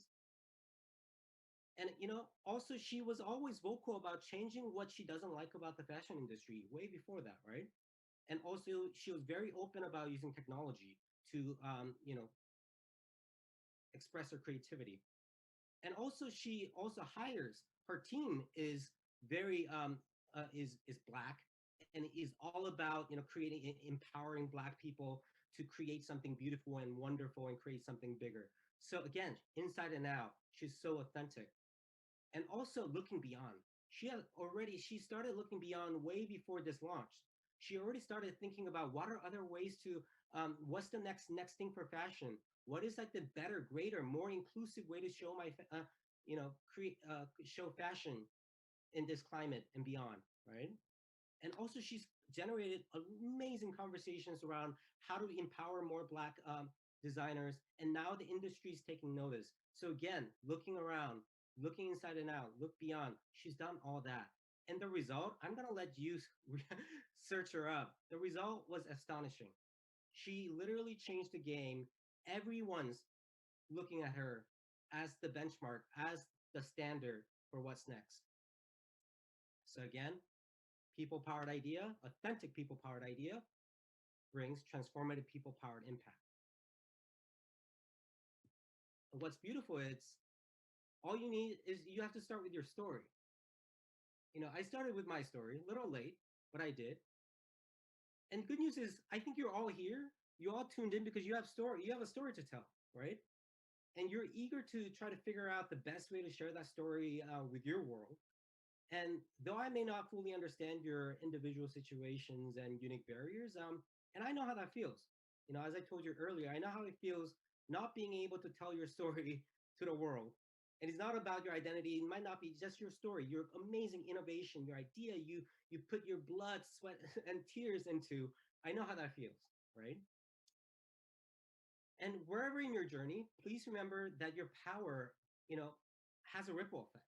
What matters to you matters to your community, you know, could matter to your community and matters to Korea. It could matter to the United States, could matter to the entire world. And I think that power is something that excites me more than ever. And the impact your story could generate for the communities and people you care about is what excites me as a fellow innovator and a creative, right? And your story just might be that one thing this world would actually need. So don't be afraid. And I really am excited to see them out there. And I'm going to leave you with this one last quote. We will get through this by seeing every challenge as an opportunity to better serve others. It starts with accepting that the world is bigger than what's in front of us. Bigger than what's in front of us. Thank you.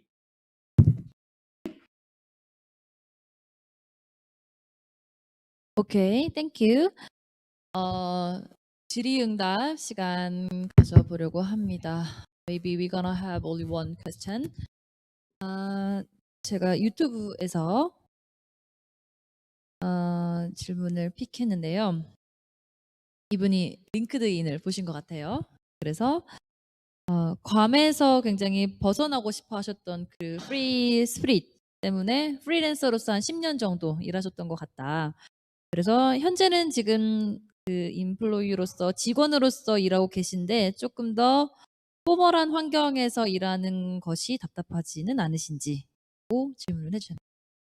There was a question on YouTube about your background. I think this person looked at your LinkedIn profile, and he said, it seems that you were able to freelance for 10 years because you wanted that freedom and get out of the tiny island that you mentioned.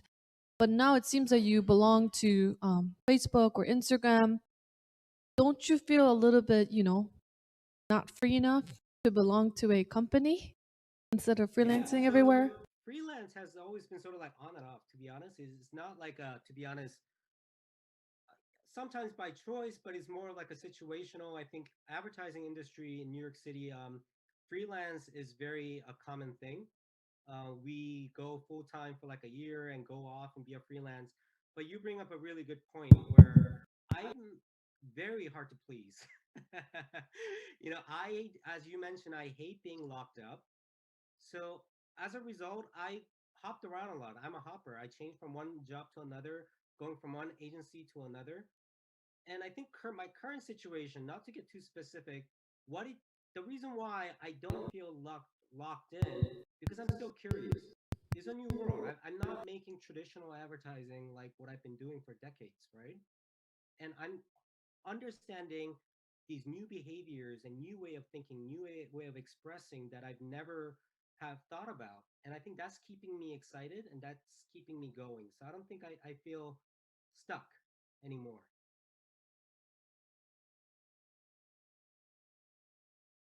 네. 마지막으로 질문 하나만 더 하고 마무리하겠습니다. 크리에이티브로서 가장 인상 깊었던 작업이 있으셨는지. Yeah, thank you for your answer. I think this is going to be our last question. What was the most impressive work that you've ever done as a creative director? Can you share the story with us? My impressive work. Most impressive work again. Like I've done a lot, and I mean, building brands for like beer brands are my favorite, to be honest. Only because it's so fun to work on. But the most meaningful work I've done is something I worked on year or two ago with two of my creative partners, Bo Wook and Ha Jung, two of my really good Korean buddies. And we created a campaign, and you can look it up online, Why I Didn't Report, which is to empower survivors of sexual violence. And it was directly inspired by the Me Too movement, and is a very social first, is people first creative idea that I feel very empowered, and is still going. It's a platform that we created. You can look it up is called Why I Didn't Report on Instagram. And it really fulfilled me because it was completely like the other projects I've shown you, from start to finish, people powered.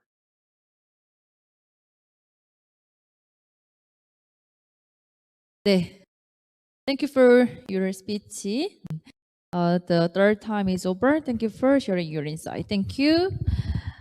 네, 이상으로 저희 온라인 세션 세 분의 스피커를 통해서 크리에이티브한 인사이트 깊이 나눌 수 있었고요.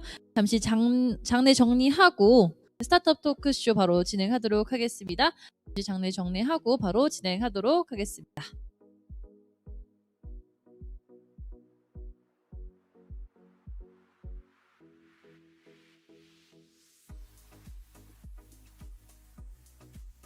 통역기는 지금 뒤쪽에다가 반납해 주시면 감사드리겠습니다. 스타트업 토크쇼는 한글로 진행하기 때문에 저희 굉장히 재밌게 진행될 예정이니까요. 네, 통역기는 뒤쪽으로 반납해 주시면 감사드리겠습니다. 무대 세팅 후에 바로 진행하도록 하겠습니다.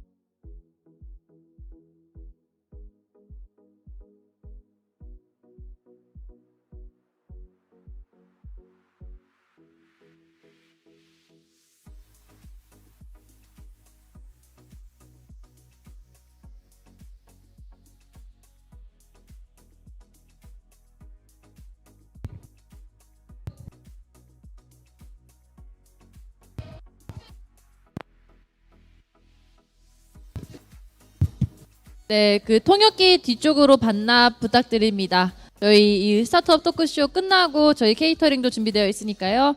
이제 스타트업 토크쇼 끝나고 난 이후에 네트워킹 파티까지 함께 즐겨주시면 좋을 것 같습니다. 통역기는 뒤쪽 리셉션 쪽으로 반납 부탁드립니다.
글로벌 크리에이티브 디렉터와 함께하는 넥스트챌린지 퓨처컨퍼런스 두 번째 오프라인 세션 시작하도록 하겠습니다. 두 번째 오프라인 세션은 한국 대표 변종의 크리에이티브와 함께 영 크리에이티브 스타트업 CEO가 함께하는 스타트업 토크쇼입니다. 여러분 저희 지금까지 연습했던 그 환영의 태도 있죠?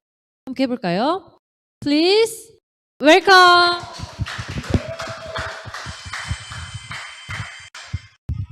네, 안녕하세요. 영 크리에이티브 CEO 공동대표 주원, 한나, 은하입니다. 네, 저희는 요즘 떠오르고 있는 환불 원정대 버금가는 청년 창업 원정대이죠. 네, 그런데 저희가 오늘 청년의 활기찬 에너지를 가지고 이 자리에, 여기에 서귀포시에 온 이유가 있죠. 주원님, 오늘 저희가 여기에 왜 왔죠? 네, 이 서귀포의 명물 스타트업베이에서 오늘은 조금 색다른 원정을 해보고자 하는데요. 네, 바로 포스트 코로나 시대 이후 경영 전략을 수립해 주시는 스타트업 생존 전략을 수립해 주시는 크리에이티브 디렉터를 만나기 위해 이 자리에 모였습니다. 네, 맞습니다. 그럼 저희가 본격적으로 이 여행을 시작하기 전 주원님, 오늘 주제가 또 크리에이티브랑 관련이 있잖아요. 주원님이 생각하시는 크리에이티비티란 어떤 것인지 잠깐 설명해 주실 수 있나요? 이게 사람마다 다를 것 같아요. 그런데 저는 개인적으로 이전에는 그냥 걸어가다가 창의적인 생각이 나는 것, 아인슈타인 뭐 이런 걸 생각했었다면 이제는 당연한 문제를 당연하지 않게 받아들이는 그런 마인드셋, 그리고 그 문제를 집요하게 관찰하고 파고들면서 새로운 발상을 이끌어내는 것, 그게 바로 크리에이티비티가 아닐까 싶습니다. 네, 진짜 정말 좋은 답변 감사합니다. 오늘 크리에이티브에 대한 인사이트가 벌써 나온 것 벌써 같아요. 나왔어요, 답이. 네. 그리고 저희에 대해서 간략하게 소개를 해드리고자 하는데요. 저희는 지금 영 스타트업 CEO 그리고 크리에이티브한 스타트업 CEO라고 설명을 받았잖아요. 은하님, 저희가 어떤 스타트업 CEO인지 잠깐 설명해 주실 수 있나요? 네, 저희들이 보시다시피 여성 창업가 총 공동대표 3명이 운영을 하고 있습니다. 그렇기 때문에 여성에게 더 공감할 수 있는 여성의 일상적이고 사적인 월경 분야에 크리에이티브하게 접근을 해보았는데요. 여성들의 월경 데이터를 어디에서도 모으지 않았던 것을 모아서 여성들에게 맞춤 제품이나 서비스를 추천해주는 서비스인 달채비를 기획하고 있습니다.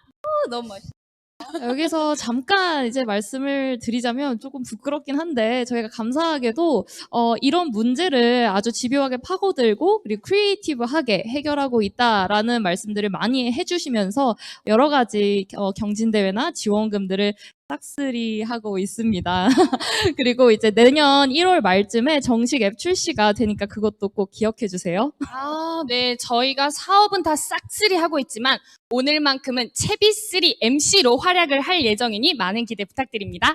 네, 감사합니다. 하지만 저희가 스타트업 CEO로서 활동을 하면서 요즘 같은 시기, 특히 코로나, 팬데믹 이후에 많은 어려움들을 겪고 있는 것은 사실이에요. 특히나 많은 이제 저희뿐만 아니라 다른 스타트업 CEO분들도 팬데믹 이후에 여러 가지 상황에 변화가 생기면서 어떻게 대응해야 될지 모르겠다. 어떻게 하면 도대체 이 변화무쌍한 시기에 살아남을 수 있는 것이냐라는 질문을 많이들 던져주고 계신데요. 오늘은 이 격변의 시대에 스타트업 크리에이티브 생존 전략에 대해 소개해 주실 변종의 늑대 베스트셀러 작가님이신 김영록 대표님을 모셔보도록 하겠습니다. 박수로 환영해 주세요.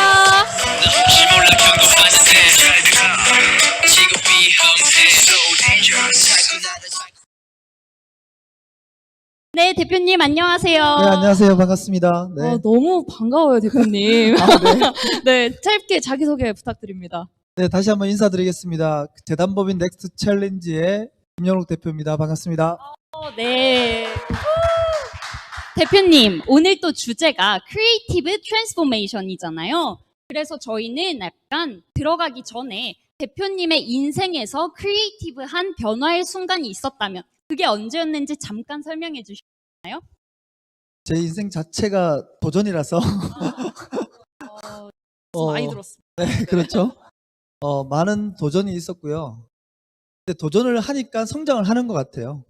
자기 어떤 신분을 바꾸고 싶으면 여러분들께 저는 도전하라고 말씀을 드리고 싶고, 그리고 저는 30대 중반까지는 아시겠지만 이제 건축가였고, 그리고 이제 지방에 있다가 서울로 올라가서 정말 아무것도 없는 상황에서 다시 교육가로 변신해서 한양대 교수도 되고, 그리고 또 재단도 세우고, 또 10년 안에 짧은 시간 동안 어떻게 보면 조금 뭔가를 이뤄내는 것 같습니다. 예.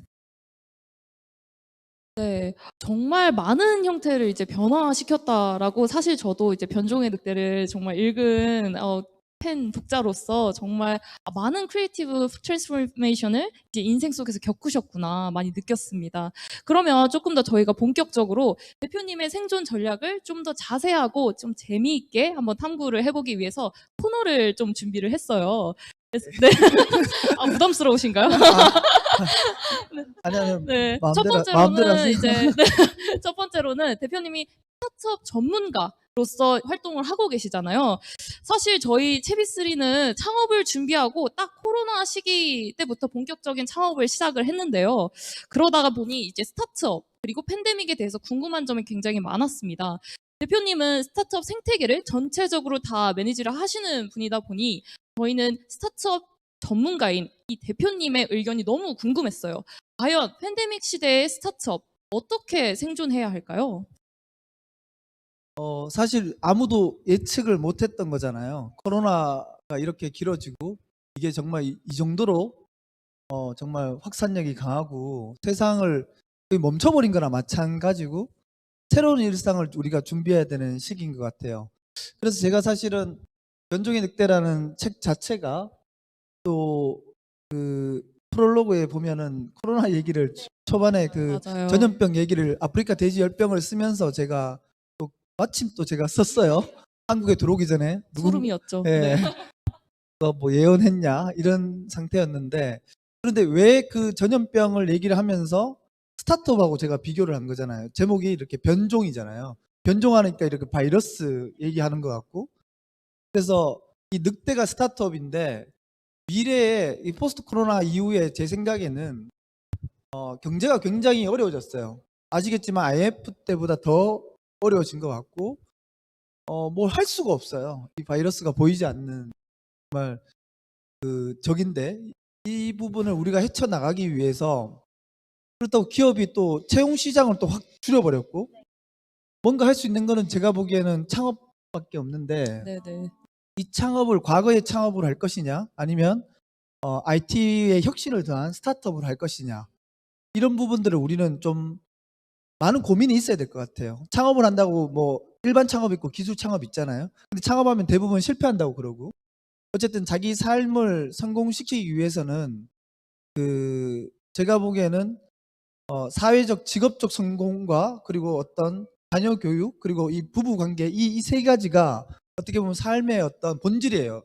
살아가는데 왜 행복해야 되느냐의 어떤 이런 질문을 이 세 가지로 네. 답변할 수 있는 건데, 근데 이 스타트업이 그것을 저는 해결해 줄 거라고 사실 이 책에서는 얘기를 하고 있고, 저뿐만 아니라 전 세계에서도 여러분 잘 알다시피 프랑스나 인도나 에스토니아나 핀란드나 이런 미국이나 다 스타트업에 올인하고 있다.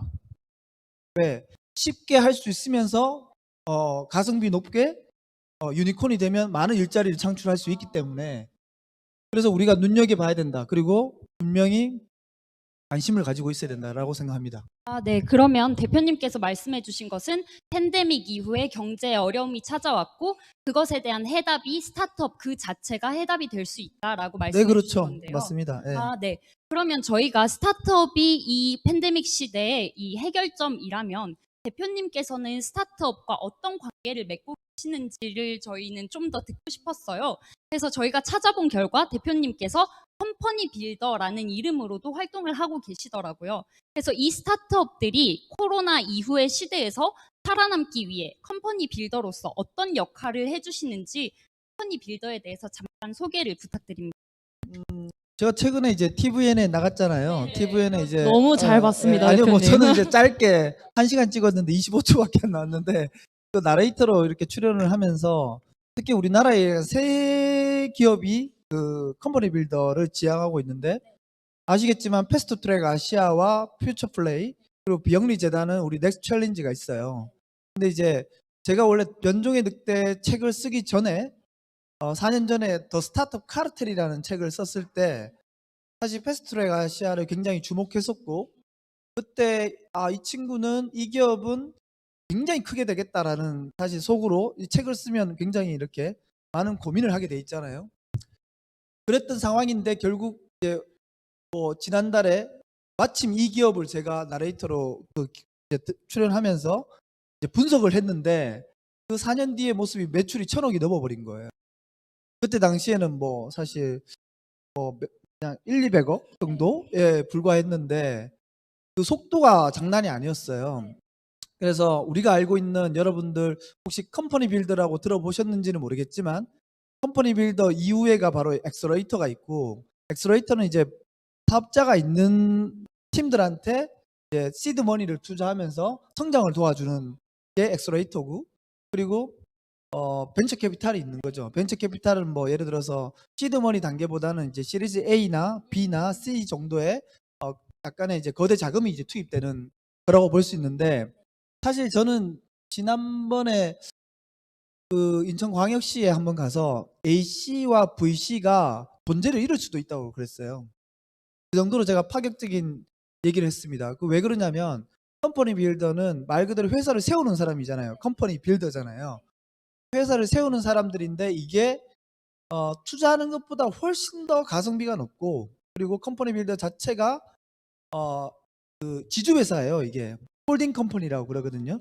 홀딩 컴퍼니라고 그러는데 이제 미국의 워렌 버핏이 세우는 이렇게 버크 해서웨이가 있고 독일에 가보면 이렇게 로켓 인터넷이 있는데 그 여러분 사례를 좀 조사해 보면 이게 강력합니다. 사실은.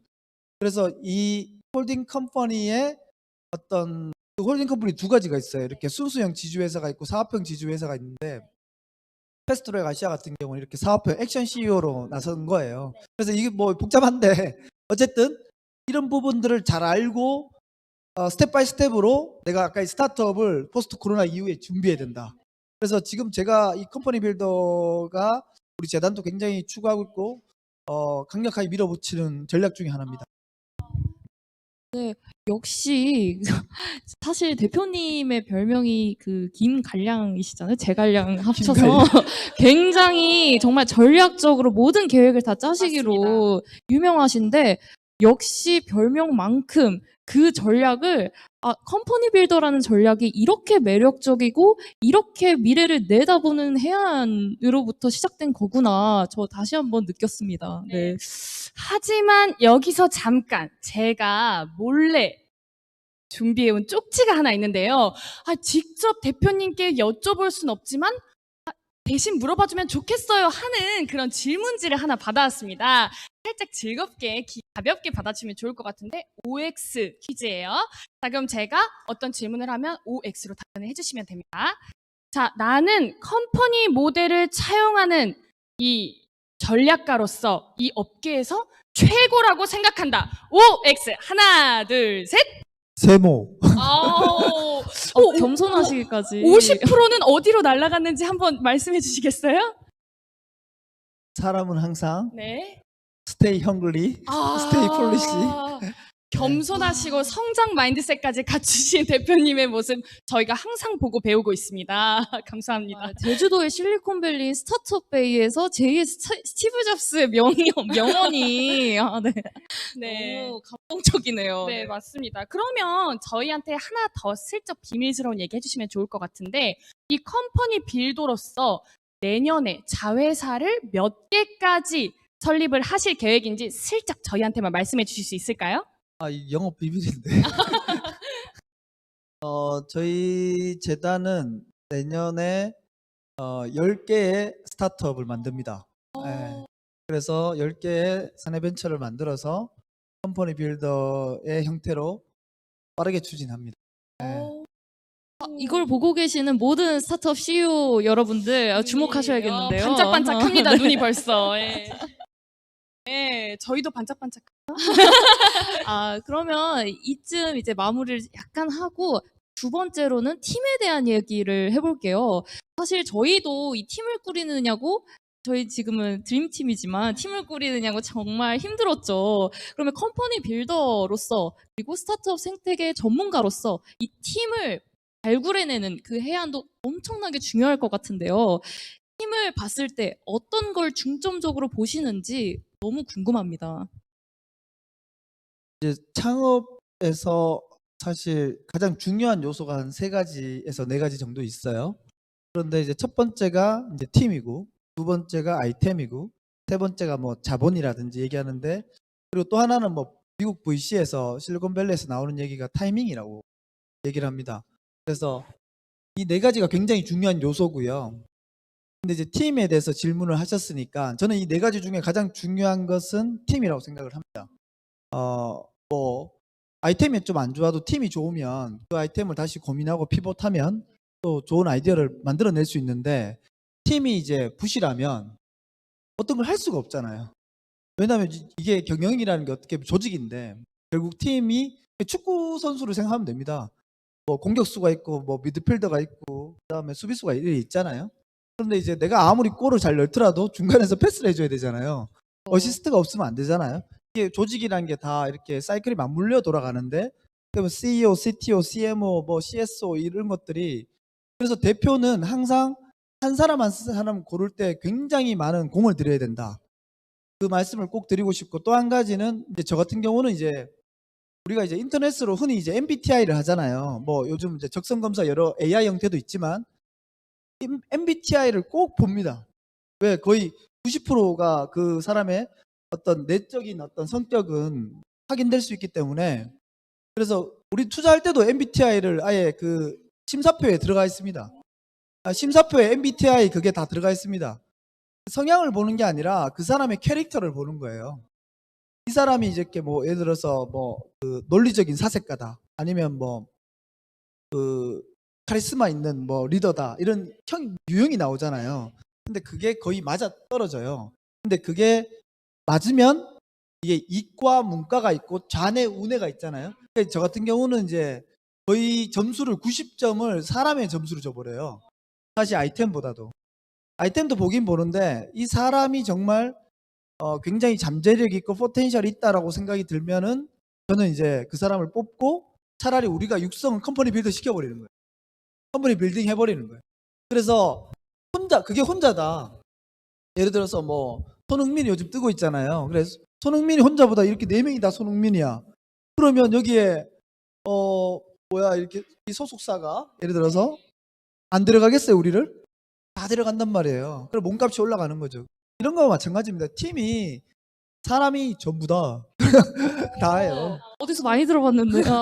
이게 이제 모든 게 사람이 전부고, 그리고 또 스마트한 사람들과 또 그냥 또 특히 이렇게 사람보다 또 기계에 친하신 우리 이공계 분들 많이 계시잖아요. 근데 이런 것들을 봤을 때 이게 장기적인 어떤 관점에서 봐야 되기 때문에 이 경영자의 능력은 굉장히 높은 수준에서 바라봐야 된다고 저는 생각합니다. 정말 아까 말씀해주신 그 컴퍼니 빌더 모델과도 좀 잘 일맥상통하는 것 같아요. 대표님께서 또 사람을 중요시하시고 팀을 중요시하시니까 그 팀이 조금은 모자란 아이템을 들고 있더라도 컴퍼니 빌더로서 처음부터 땅도 함께 자라날 수 있는 땅, 그리고 클 수 있는 씨앗, 물을 차례차례 다 제공해 주시면서 사람 중심적으로 돌아가는 그런 경영을 하고 계시다는 느낌이 많이 드는데요. 그러면 저는 약간 궁금해졌던 포인트가 하나가 있어요. 많은 분들이 궁금하실 것 같은데, 혹시 대표님 1년에 그 수많은 팀들을 만나보실 텐데 몇 팀이나 보통 만나보시게 되시나요? 저희 재단이 일단 이제 뭐 시드머니 투자를 하겠다고 이렇게 네네. 공고를 띄우면 지금 이제 올해 상반기 하반기를 했잖아요, 저희가. 네네. 근데 이제 54대 1, 60대 1이 나왔어요. 그래서 5팀 뽑는데, 그러면 5팀 뽑는데 54대 1이면 272팀인가 왔었고, 네. 60대 1이면 303팀이 왔었어요, 네. 이번에. 그래서 이번에 그러니까 이제 1년에 한 500개 팀은 좀 서류는 일단 본다고 봐야 되고, 만나는 팀 한 200개 팀은 된다고 봐야 돼요. 그래서 이제 뭐 이건 입장을 바꿔놓고 생각해도 어떤 한 분야에서 뭐 10년을 하면 이렇게 전문가가 되듯이 그냥 이제 느껴지는 거죠. 저 사람이 될성 싶은 떡잎인지 아닌지는 이제 감이 오는 거죠. 촉이 오는 거죠. 아, 네. 듣고 보면 저희가 쉽게 비유를 하자면 JYP, YG, SM 이수만 네, 사장님의 맞아요. 예. 견줄 만큼 예, 예. 그런 대표 소속사님 같아요. 예, 똑같은 거예요. 그렇다면- 똑같은 거예요. 아니, 똑같은 거죠. 예, 예, 예. 그럼 이 질문을 안 똑같다 할 좀 수... 해주세요. 똑같습니다. 더 넘치시죠. 그럼 이 질문을 안 할 수가 없죠. 저희 달채비, 채비3는 어떻게 생각하시는지 한번 곤란한 질문을 해봐도 될까요? 네, 이분들은 제가 봤을 때는 뭐 지금 이렇게 밝은 기운이 제가 넘쳐나는 것 같아서 네. 굉장히 드림팀이다라고 아, 네. 드림팀이 전부다. 아, 네. 감사합니다. 진짜 감사해요. 저희가 듣고 싶은 전부 다. 답변을 이렇게 들었네요. 너무 정해진 답변을 아, 요구해서 들었던 그러니까요. 것 같네요. 그런데 사실 대표님께서 컴퍼니 빌더 말씀도 많이 하시고 평소에 엑셀러레이터에 대해서도 말씀을 하시지만 이 외에도 스타트업이 항상 중요시해야 될 요소가 하나 더 있다고 늘 강연 때마다 말씀을 해오셨어요. 그리고 저는 약간 왜 그런 말씀을 하셨는지 오늘 이 서귀포에 오면서 좀 더 깨닫게 됐는데요. 바로 그 다른 한 가지 요소가 코워킹 스페이스입니다. 여러분 주위를 한 번만 둘러봐 주시면 진짜 공간이 너무 힙하게 너무 잘 힙해요, 꾸며져 진짜. 있잖아요. 네. 그래서 혹시 이 코워킹 스페이스가 A씨나 컴퍼니 빌더만큼이나 중요하다고 하시는데 그 이유를 잠깐 설명해 주실 수 있나요? 그러니까 이제 국내에서 그 AC, VC들은 많고 공간 전문가는 거의 없어요. 그리고 공간 전문가가 AC, VC 역할을 하는 사람도 없고. 근데 그리고 또 교육까지 이렇게 경험을 한 사람이 잘 없는데 제가 운 좋게도 제가 이제 백그라운드가 건축가를 10년을 했었고 그래서 이제 공간과 그 AC의 어떤 상관관계를 저는 잘 알고 있죠. 왜냐하면 여러분 아시겠지만 어쨌든 스타벅스가 이 공간을 하는 거잖아요, 사실은. 네. 커피를 판다고 그러지만 사실 많은 스타벅스가 점심값과 유사할 정도로 뭐 비싼데도 불구하고 거기 가서 다 줄을 쓴단 말이에요. 맞아요. 그리고 스타벅스 가보면 분위기가 일단 좋단 말이에요. 그리고 맛도 있고 서비스도 다르고 약간의 이제 뭐 또 내가 뭔가 이렇게 대우받는 느낌? 스타벅스에서 커피를 한잔하고 맥북을 켜놓고 아이폰을 들고 이러면 그 있잖아요. 그 아시죠? 네, 힙한 예. 감성. 예, 그걸 이제 그래서 이제 하워드 슐츠가 이렇게 전략 자체를 그 스타벅스 리저브를 만들 때 왜냐하면 스타벅스도 이렇게 계속 사업을 하면서 어려움이 왔었거든요. 네. 그때 탄생한 게 바로 리저브예요. 오히려 더 고급화를 시켰고 맞아요. 프리미엄 네. 브랜드를 만들어 버린 거예요. 근데 스타벅스는 이제 다른 이제 카페에 비교했을 때 사실 정말 신기하지 않아요? 그 최근에 나온 그 가방이 뭐였죠? 사은품으로 줬던 서머 레디백. 네. 사실 저희 집이 24층인데 그 앞에 스타벅스가 있어요. 그래서 주말인가? 내가 아침에 7시인가? 이렇게 새벽 한 7시, 6시쯤에 거실에서 이렇게 바라봤는데 스타벅스 앞에 줄이 한 50m 서 있는 거예요. 그때 기억나시죠? 이렇게 스타벅스 레디백 그 뭐 남편 와이프가 남편 앞에 보내가지고 저 가방 받아오라고 해가지고 그래 다 줄 서 있는 거예요. 근데 그게 보면 스타벅스 마케팅은 뭘 하나를 하더라도 그리고 여러분 그 멤버십 카드나 이런 거 보면 굉장히 엣지가 있고 힙해요. 그래서 제가 바라보건데 굉장히 스타벅스는 이거는 그냥 커피 파는 회사가 아니다. 실제로 작년에 2019년도 8월 달에 아르헨티나에서 스타벅스가 은행을 개점을 했어요. 오픈을 했어요. 아르헨티나에서. 은행을요? 네네. 여러분 우리 그 스타벅스에 충전하잖아요. 네. 그 사이렌 오더 하기 위해서 충전하잖아요. 근데 그게 현재 확인해 보니까 제가 책 쓸 때 보니까 3조 원 정도가 현금이 쌓여 있어요. 그래서 은행이에요, 은행. 캐시가 있다라는 거죠. 3조가 쌓여 있어요, 전 세계에. 3조의 현금 보유고를 갖고 있는 게 스타벅스 은행이에요. 그리고 그걸 만든 그걸 은행으로 했고 카페와 공간과 뱅크를 결합시켰어요. 네. 그리고 또 지난달에 스타벅스 재팬에서 위워크처럼 이렇게 공유 오피스에 진출했어요. 공유 오피스는 1층은 카페고 2층은 스터디 카페예요. 네. 그래서 아예 2층엔 다 칸막이로 돼 있어요. 올라가면. 근데 대신 천정은 뚫려 있어요. 너무 답답하니까. 그래서 이런 걸 보면 이런 걸 얘기를 하면 안 돼요. 왜냐하면 트렌드에 뒤떨어지는 얘기. 그러니까 그래서 이런 것들을 이런 공간에 어떤 공간이 살려주는 이 묘가 있어요. 근데 이거를 이제 센터를 운영하거나 이런 걸 할 때 잘 접목을 시켜주면 굉장히. 그런데 저는 한 가지 여러분들도 아마 궁금하실 것 같은데 코로나 이후에 오프라인 미팅에 대한 사람들의 두려움이나 아니면 마음의 장벽이 조금 높아진 게 사실이잖아요. 이러한 환경에서도 대표님은 여전히 오프라인 경험이 그리고 공간 경험이 중요하다고 생각하시는 거죠? 실제로 우리가 이제 코로나 이후에 지금 다 온라인과 비대면으로 사람을 만날 수 없게 됐잖아요. 근데 여러분 잘 아시겠지만 기술 위에 이 테크놀로지 위에 이렇게 사람이 있잖아요. 그 기술 위에 결국 인문학이 있어요. 이 인문학은 제가 항상 문사철로 이어지고 문학, 사학, 철학이에요. 근데 이걸 갖고 있는 사람은 본질을 꿰뚫는 힘이 생겨요. 그 위에 또 사유라는 게 또 존재해요. 근데 그걸로 넘어가면 또 이렇게 사상가로 바뀌어요. 이게 굉장히 철학적인 의미인데 이 철학이 결국은 의사결정을 우리가 디시전 하는데 굉장히 중요한 그 대표로서의 자질이, 왜 인생은 선택이니까 맞잖아요. 모든 건 선택이잖아요. 네. 이런 부분들을 굉장히 잘 알아야 된다는 얘기고.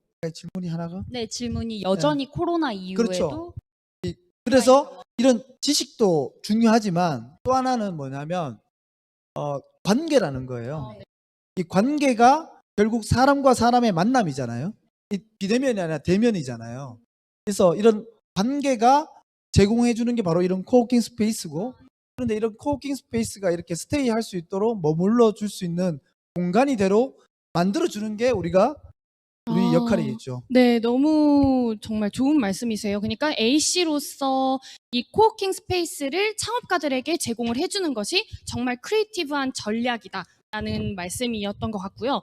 그렇지만 단순한 멘토링을 하고 또 협업을 할 수 있는 코워킹 스페이스에서 그치는 것이 아니라 이 도시 전체를 흔들고 계신다는 그런 소문을 저희가 들었습니다. 이게 정말 가능한 일인가요, 대표님?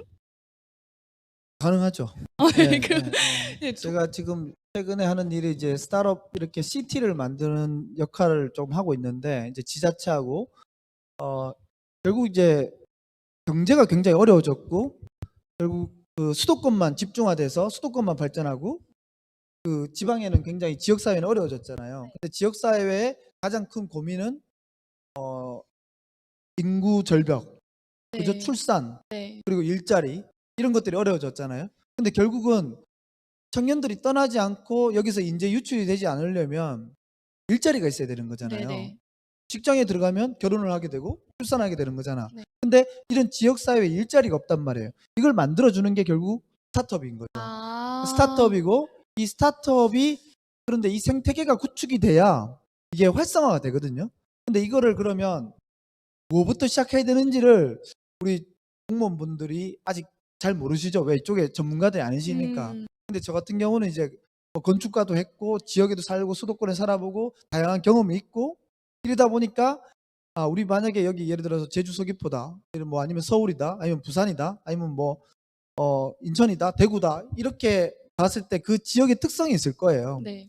그랬을 때 이 창업 생태계를 발전시킨다라는 게 결국 실리콘밸리를 만들어 주는 거잖아요. 네네. 실리콘밸리가 잘 되니까 굉장히 뭐 가치가 높아진 거잖아요. 근데 그게 하나의 블럭이에요. 블럭. 기업들이, 스타트업이 블럭이 모이면 그 건물이 이루어지잖아요. 그러면 그게 골목길이 밸리가 되잖아요. 네. 그래서 밸리가 되고 뭐 엘리가 되고 이렇게 되는 거고, 그리고 그게 ICT와 접목이 되면 스마트 시티가 또 돼요. 그래서 이게 다 연결돼 있어요. 도시 재생이 되고 이렇게. 그래서 이제 원도심, 구도심, 중기부가 하고 있는 로컬 크리에이터 사업이 결국 이렇게 도시 재생 사업이나 마찬가지예요. 제가 보기에는. 근데 그런 크리에이터 창작가들을 세워줘야 이 작은 군데군데서 물줄기가 터지고 이 뚝이 이렇게 팍 터지도록 생태계가 밀려 들어오도록 만들어주는 게 제가 지금 하는 역할이죠. 진짜 그럼 역시 10년 동안 건축업을 하셨다 보니까 이 지역 경제를 살리기 위해서는 이 공간부터 바꿔야 된다라는 그런 트랜스포메이션 전략을 이렇게 수립을 하셨던 것 같아요. 그럼 지금 거점을 잡고 계신 도시가 대충 부산, 인천, 제주, 서울 핵심 도시들이라고 알고 있어요.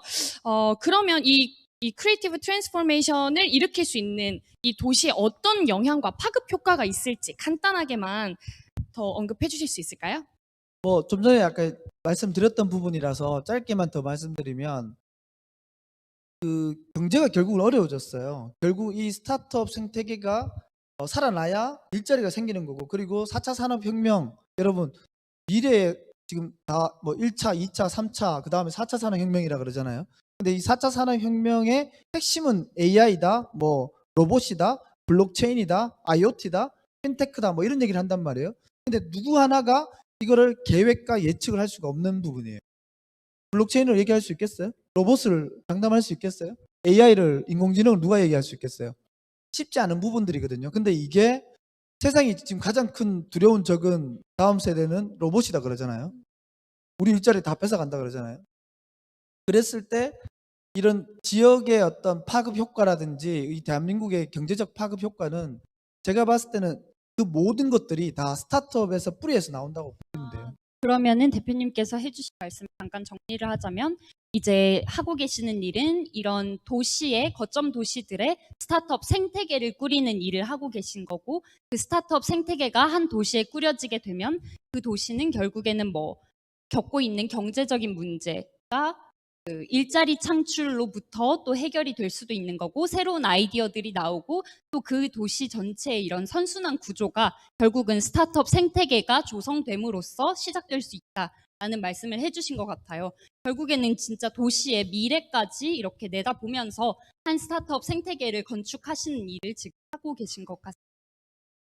네, 그렇다면요. 지금 잠시 지루해질 수도 있는 타이밍인 것 같아서 저희들이 잠깐 쉬어가는 코너를 준비해 봤습니다. 일단 대표님의 최측근인 분에게 더 대표님의 이런 크리에이티브한 전략들을 들어보면 좋을 것 같아요.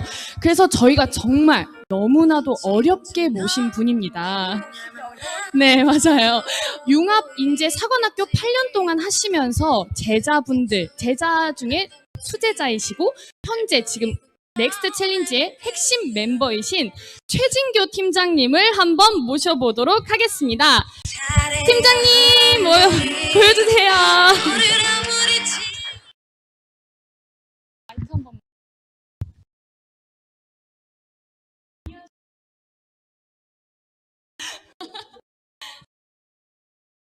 네, 안녕하세요, 팀장님. 네, 반갑습니다. 네, 넥스트챌린지의 질서를 담당하고 있는 최진교 팀장입니다. 네, 어렵게 출연 섭외에 응해주셔서 정말 감사드립니다. 네. 먼저 이제 그 대표님과의 인연이 어떻게 시작되셨고 지금 함께 일하시게 된 계기를 좀 말씀해 주실 수 있을까요? 제가 대표님 알게 된 거는 한 10년 정도? 그래서 10년 전에 대학교 1학년 때 이제 멘토로 만나게 됐고요. 네, 그리고 끝없는 가르침과 그걸 잠깐 그러니까 받고 저희 네. 이제 각자 제 갈 길 취직하고 이렇게 하다가 이제 한 3년 전에 이제 창업 생태계에서 이제 일을 하시고 또 같이 해보면 좋겠다 해서 합류를 하게 되었고 이제 그 후로 이제 넥스트챌린지를 이제 함께 만들어가고 있습니다. 그러시군요. 사실 최진교 팀장님만큼 김영록 대표님을 잘 알고 계신 분이 드물 것 같아요. 맞아요. 그래서 저희는 여쭤보고 싶었는데요.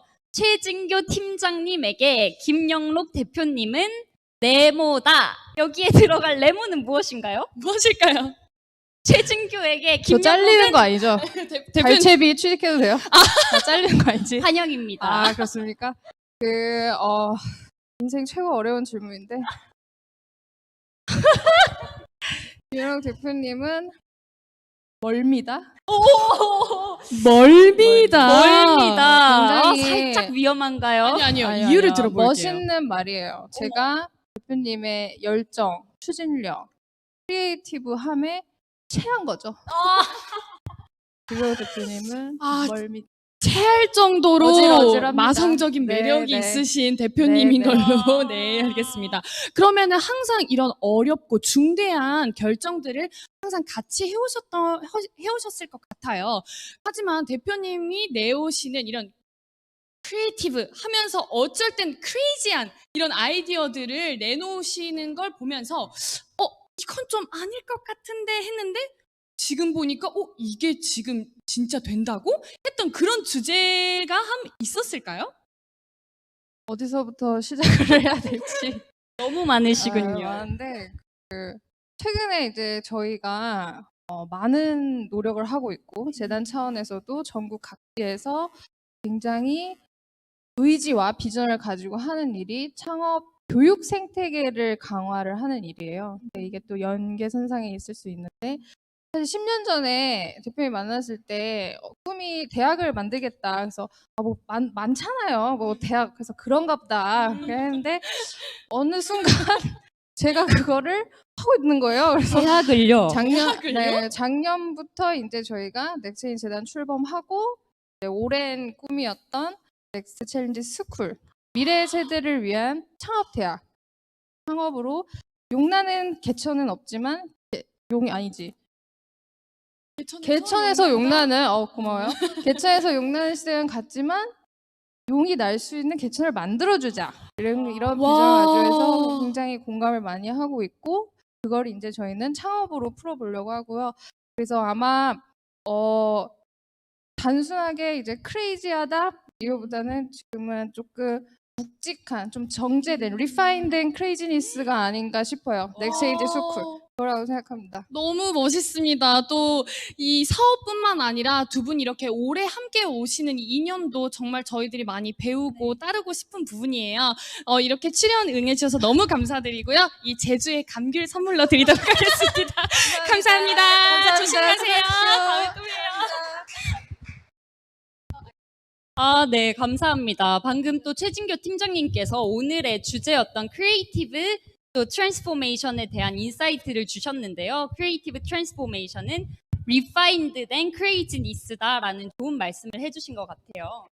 네, 그래서 아까 사실 융합인재사관학교 그리고 대학교 얘기가 잠깐 나왔는데 사실 대표님께서 10년간의 건축 산업에서 종사를 하시다가 서울로 상경하셔서 8년간 이 대체교육이라는 것에 관심을 갖고 인재를 양성하는 그런 융합인재사관학교를 세우셨잖아요. 사실 저는 8년간 그 융합인재사관학교에 쏟으신 대표님의 진정성을 보고 굉장히 감동했던 계기가 되었습니다. 그런데 건축과 교육 사실 이렇게 딱 보면 이제 비교해서 보면 기업밖에는 거의 비슷한 게 없어요.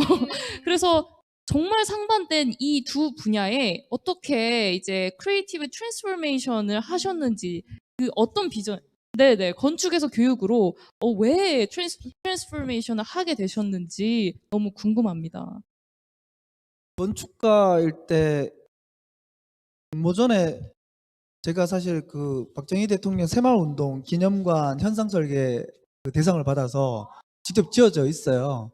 그래서 이제 건축가로서도 나름 활동을 좀 했는데 약간의 이제 뭐 이렇게 그 저스티스 어떤 정의라는 곳에 공무원들과의 어떤 뭐 인허가권을 갖고 계시니까 뭐 하여튼 그런 부분들에 좀 부딪혔고 그리고 이제 그냥 그런 것 같아요. 저도 이제 MBTI 하면 정의로운 사회 운동가로 나오거든요. 그러니까 이제 뭐 그냥 그 피를 속일 수는 없는 거예요.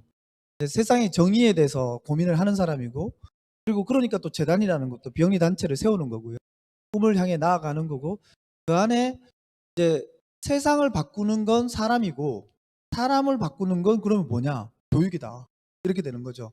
그러니까 교육에 이제 뛰면서 서울 올라와서 이제 뭐 석사, 박사 이런 공부를 했던 거고 그러면서 대안학교도 이제 시작을 했던 거예요. 근데 대안학교가 이제 오랫동안 지속될 수 있었던 게 우리 재단에도 2명의 이제 최진교 팀장도 있지만 우리 이런진 대리도 여기 융합사 출신들이고요.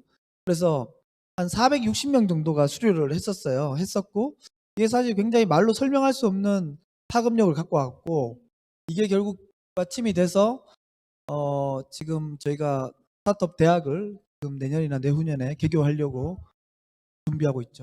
정말 완전 새로운 멋지십니다. 대학이죠. 네, 진짜. 변종의 대학. 아, 진짜 변종의 대학, 변종의 늑대들을 키우는 그런 대학교인 것 같아요. 그럼 지금 아까 이제 최진교 팀장님, 김진님 모두 다 융합인재 사관학교를 나오셨잖아요. 그럼 지금은 어떻게 진행돼요?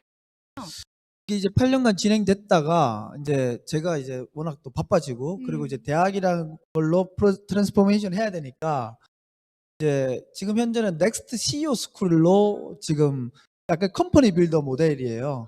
이게 이제 아, 뭔가 의지가 있고 내가 세상을 바꿀 혁신가들을 선발을 해서 아예 제가 아이디어를 줄 수도 있어요. 주든지 오. 그 팀을 16주 동안 훈련을 시켜서 CEO로 혁신가로 거듭나게 만들어서 마인드셋부터 시켜가지고 그리고 이런 이제 스타트업을 성공시킬 수 있는 레벨업을 해야 되잖아요. 그럼 그 단계를 한마디로 말하면 우리가 뭐 남자들이라면 군대 자대 배치 전에 이렇게 신교대가 있잖아요. 그렇게 훈련을 받아서 몸을 만들고 나가는 거잖아요. 그런 어떤 16주 과정을 거쳐서 세상에 나오도록 이 회사가 이제 나갈 수 있도록 도와주는. 아, 네. 제가 30초 홍보 멘트 시간을 드리려고 했는데 너무 홍보를 잘 해주셔서 네, 굳이 안 해도 될 것 같아요. 근데 하지만 여러분들이 꼭 지금 기억하셔야 될 거는 넥스트 CEO 스쿨 9기 지원 마감이 얼마 남지 않았다는 거고요. 16명 소수 정예이기 때문에 얼른 지원하시는 게 좋을 것 같습니다. 네, 그렇군요. 네, 맞습니다. 네, 그러면 넥스트 CEO 스쿨이랑 그 이제 넥스트챌린지 스쿨이라는 이제 대학교가 동시에 이제 두 개를 하시고 계신 거잖아요. 그러면 저는 여기서 약간 궁금했던 게 그러면 사실 한 달 전, 얼마 전에 기사를 접했거든요. 이 넥스트챌린지 스쿨이라는 대학교, 스타트업 창업 학교가 벌써 설명회까지 마쳤다라는 기사를 사실 접하고 굉장히 놀랐었는데 어떤 단계까지 와 있는지 과연 그리고 이 대학교에 입학한 학생들은 모두 다 창업을 하게 되는 건지도 정말 궁금해지더라고요. 네, 지난달에 기사가 떴고요. 사실은 이제 8년간의 대안학교 운영 경험과 그리고 한 2년 정도의 사업 계획서 쓴다고 2년이 걸렸어요. 그러니까 엄청나게 오래 걸린 거죠. 왜냐하면 이제 대학이고 여러분 이제 미네르바 스쿨 들어보셨을 겁니다. 네네. 전 세계를 도는 우리도 9개국 12개 도시를 도는 대학입니다. 4년 동안. 그러니까 해외 브랜치들하고 파트너십도 돼야 되고 학위 문제도 해결해야 되고 또 대한민국의 법과 제도에 대한 문제도 해결해야 되고 그리고 여기 참여하시는 분들도 굉장히 여러분들이 알만한 분들이 참여하고 계시고 그런 거죠. 전통대학을 세울 것 같으면 할 필요가 없잖아요. 네. 지금 대학도 사라지는 마당에. 근데 이제 이런 새로운 대학이 필요한 건 공교육이 좀 속도를 따라오지 못한다라고 생각을 하고 있고 또 이런 4차 산업이나 이런 스타트업에 대한 어떤 인식 그리고 이렇게 성장 이런 모든 것들이 우리 미래 다음 세대들한테 분명히 물려줘야 유산이라고 저는 생각을 합니다. 그래서 그런 상황에서 지금 어쨌든 NCS가 한 계단 한 계단 가고 있고 뭐 내년 하여튼 코로나 때문에 좀 불확실성이 좀 커졌어요. 그런데 어차피 해외에 돌아야 되는 거니까 그래서 그런 부분들만 아니면 어쨌든 내년 하반기나 그다음 내후년 상반기에 개교를 할 생각을 갖고 있습니다. 아, 네. 지금 그럼 이렇게 딱 들었을 때 스타트업을 하고 싶어 하는 학생들은 이제 고등학교를 졸업을 하고 NC 스쿨에 만약에 입학을 하게 되면 여기에서 창업을 할 수 있게 땅을 갈아주고 거기에 씨앗을 심어주고 물을 주고 이 모든 농사 작업을 네. 마련을 해주신다는 걸로 들려요. 네. 정말 너무 매력적인 대학인 것 같고 스타트업 대학교 듣기만 해도 가슴 설레는 대학교인 것 같습니다. 그럼 만약에 이 스타트업 대학교가 이 한국 땅에 들어서게 된다면 이 한국의 크리에이티브한 트랜스포메이션 파급 효과는 어느 정도 될지 간단하게만 부탁드릴게요. 이렇게 보시면 될 것 같아요. 타다가 굉장히 큰 이슈였고 우버나 에어비앤비나 이제 그런 이제 약간 공유 경제에 이것도 이제 어떻게 보면 공유 경제에 해당이 된다고 저는 생각이 들고 여러 가지 원래 꿈이 크면 저항도 큽니다. 그래서 그런 문제는 해결해 나가야 될 부분이라고 생각이 들고 어쨌든 대한민국 사회에 지금 어쨌든 공교육이 혁신을 해야 된다고 그러잖아요. 근데 그런 부분들에 대해서 어떻게 보면 석세스 어떤 샘플 그리고 케이스가 되지 않을까. 그래서 지금 이제 미래 세대들이 아까 배워야 될 그런 부분들을 저희들은 사실 교수 수준의 PhD는 필요 없어요. 박사학위는 필요가 없고 대부분 한 70%를 30대 교수가 하려고 합니다. 그래서 왜냐하면 30대 중에 굉장히 뛰어난 친구들이 있습니다. 뭐 이렇게 스타트업 CEO 한 친구들이 좀 대표적인 케이스고 자기가 결과를 만들어냈던 어느 정도 누구나 인정할 만큼의 결과를 만들어냈던 근데 그게 학사야. 아우 땡큐죠. 웰컴으로 받아들이죠. 이런 부분들로 만들 거기 때문에 굉장히 다이나믹한 대학이 될 거고 그리고 뭐 9개국을 돈다. 생각만 해도 흥미롭죠. 정말 틀에 박힌 교육에서 드디어 대한민국 교육에도 뭔가 다른 교육이 나올 수 있을 거라는 기대감이 듭니다. 재입학을 해야 하는 건가요? 생각만 해도 정말 힘든 길일 것 같네요. 네, 그러면 이제 지금까지 김영록 대표님의 인생부터 스타트업 생태계까지 크리에이티브 트랜스포메이션에 대해서 정말 많은 배움 얻어가는 것 같습니다. 네, 그러면 오늘의 결론은 어쨌든 저희가 재입학하는 걸로 하고 네, 그리고 지금까지 그러면 이제 저희가 너무 이 시간 소중했는데 아쉽게도 마무리할 시간이 좀 된 것 같아요. 네, 지금까지 스타트업 생태계 전문가 김영록 대표님과 스타트업 생태계에서 크리에이티브한 아이디어로 열심히 뛰고 있는 저희 달채비 만들고 있는 채비 3 네. 앞으로의 활약도 기대해 주세요. 네, 감사합니다. 여러분 감사합니다. 네, 많은 박수 주시기 바랍니다. 감사합니다.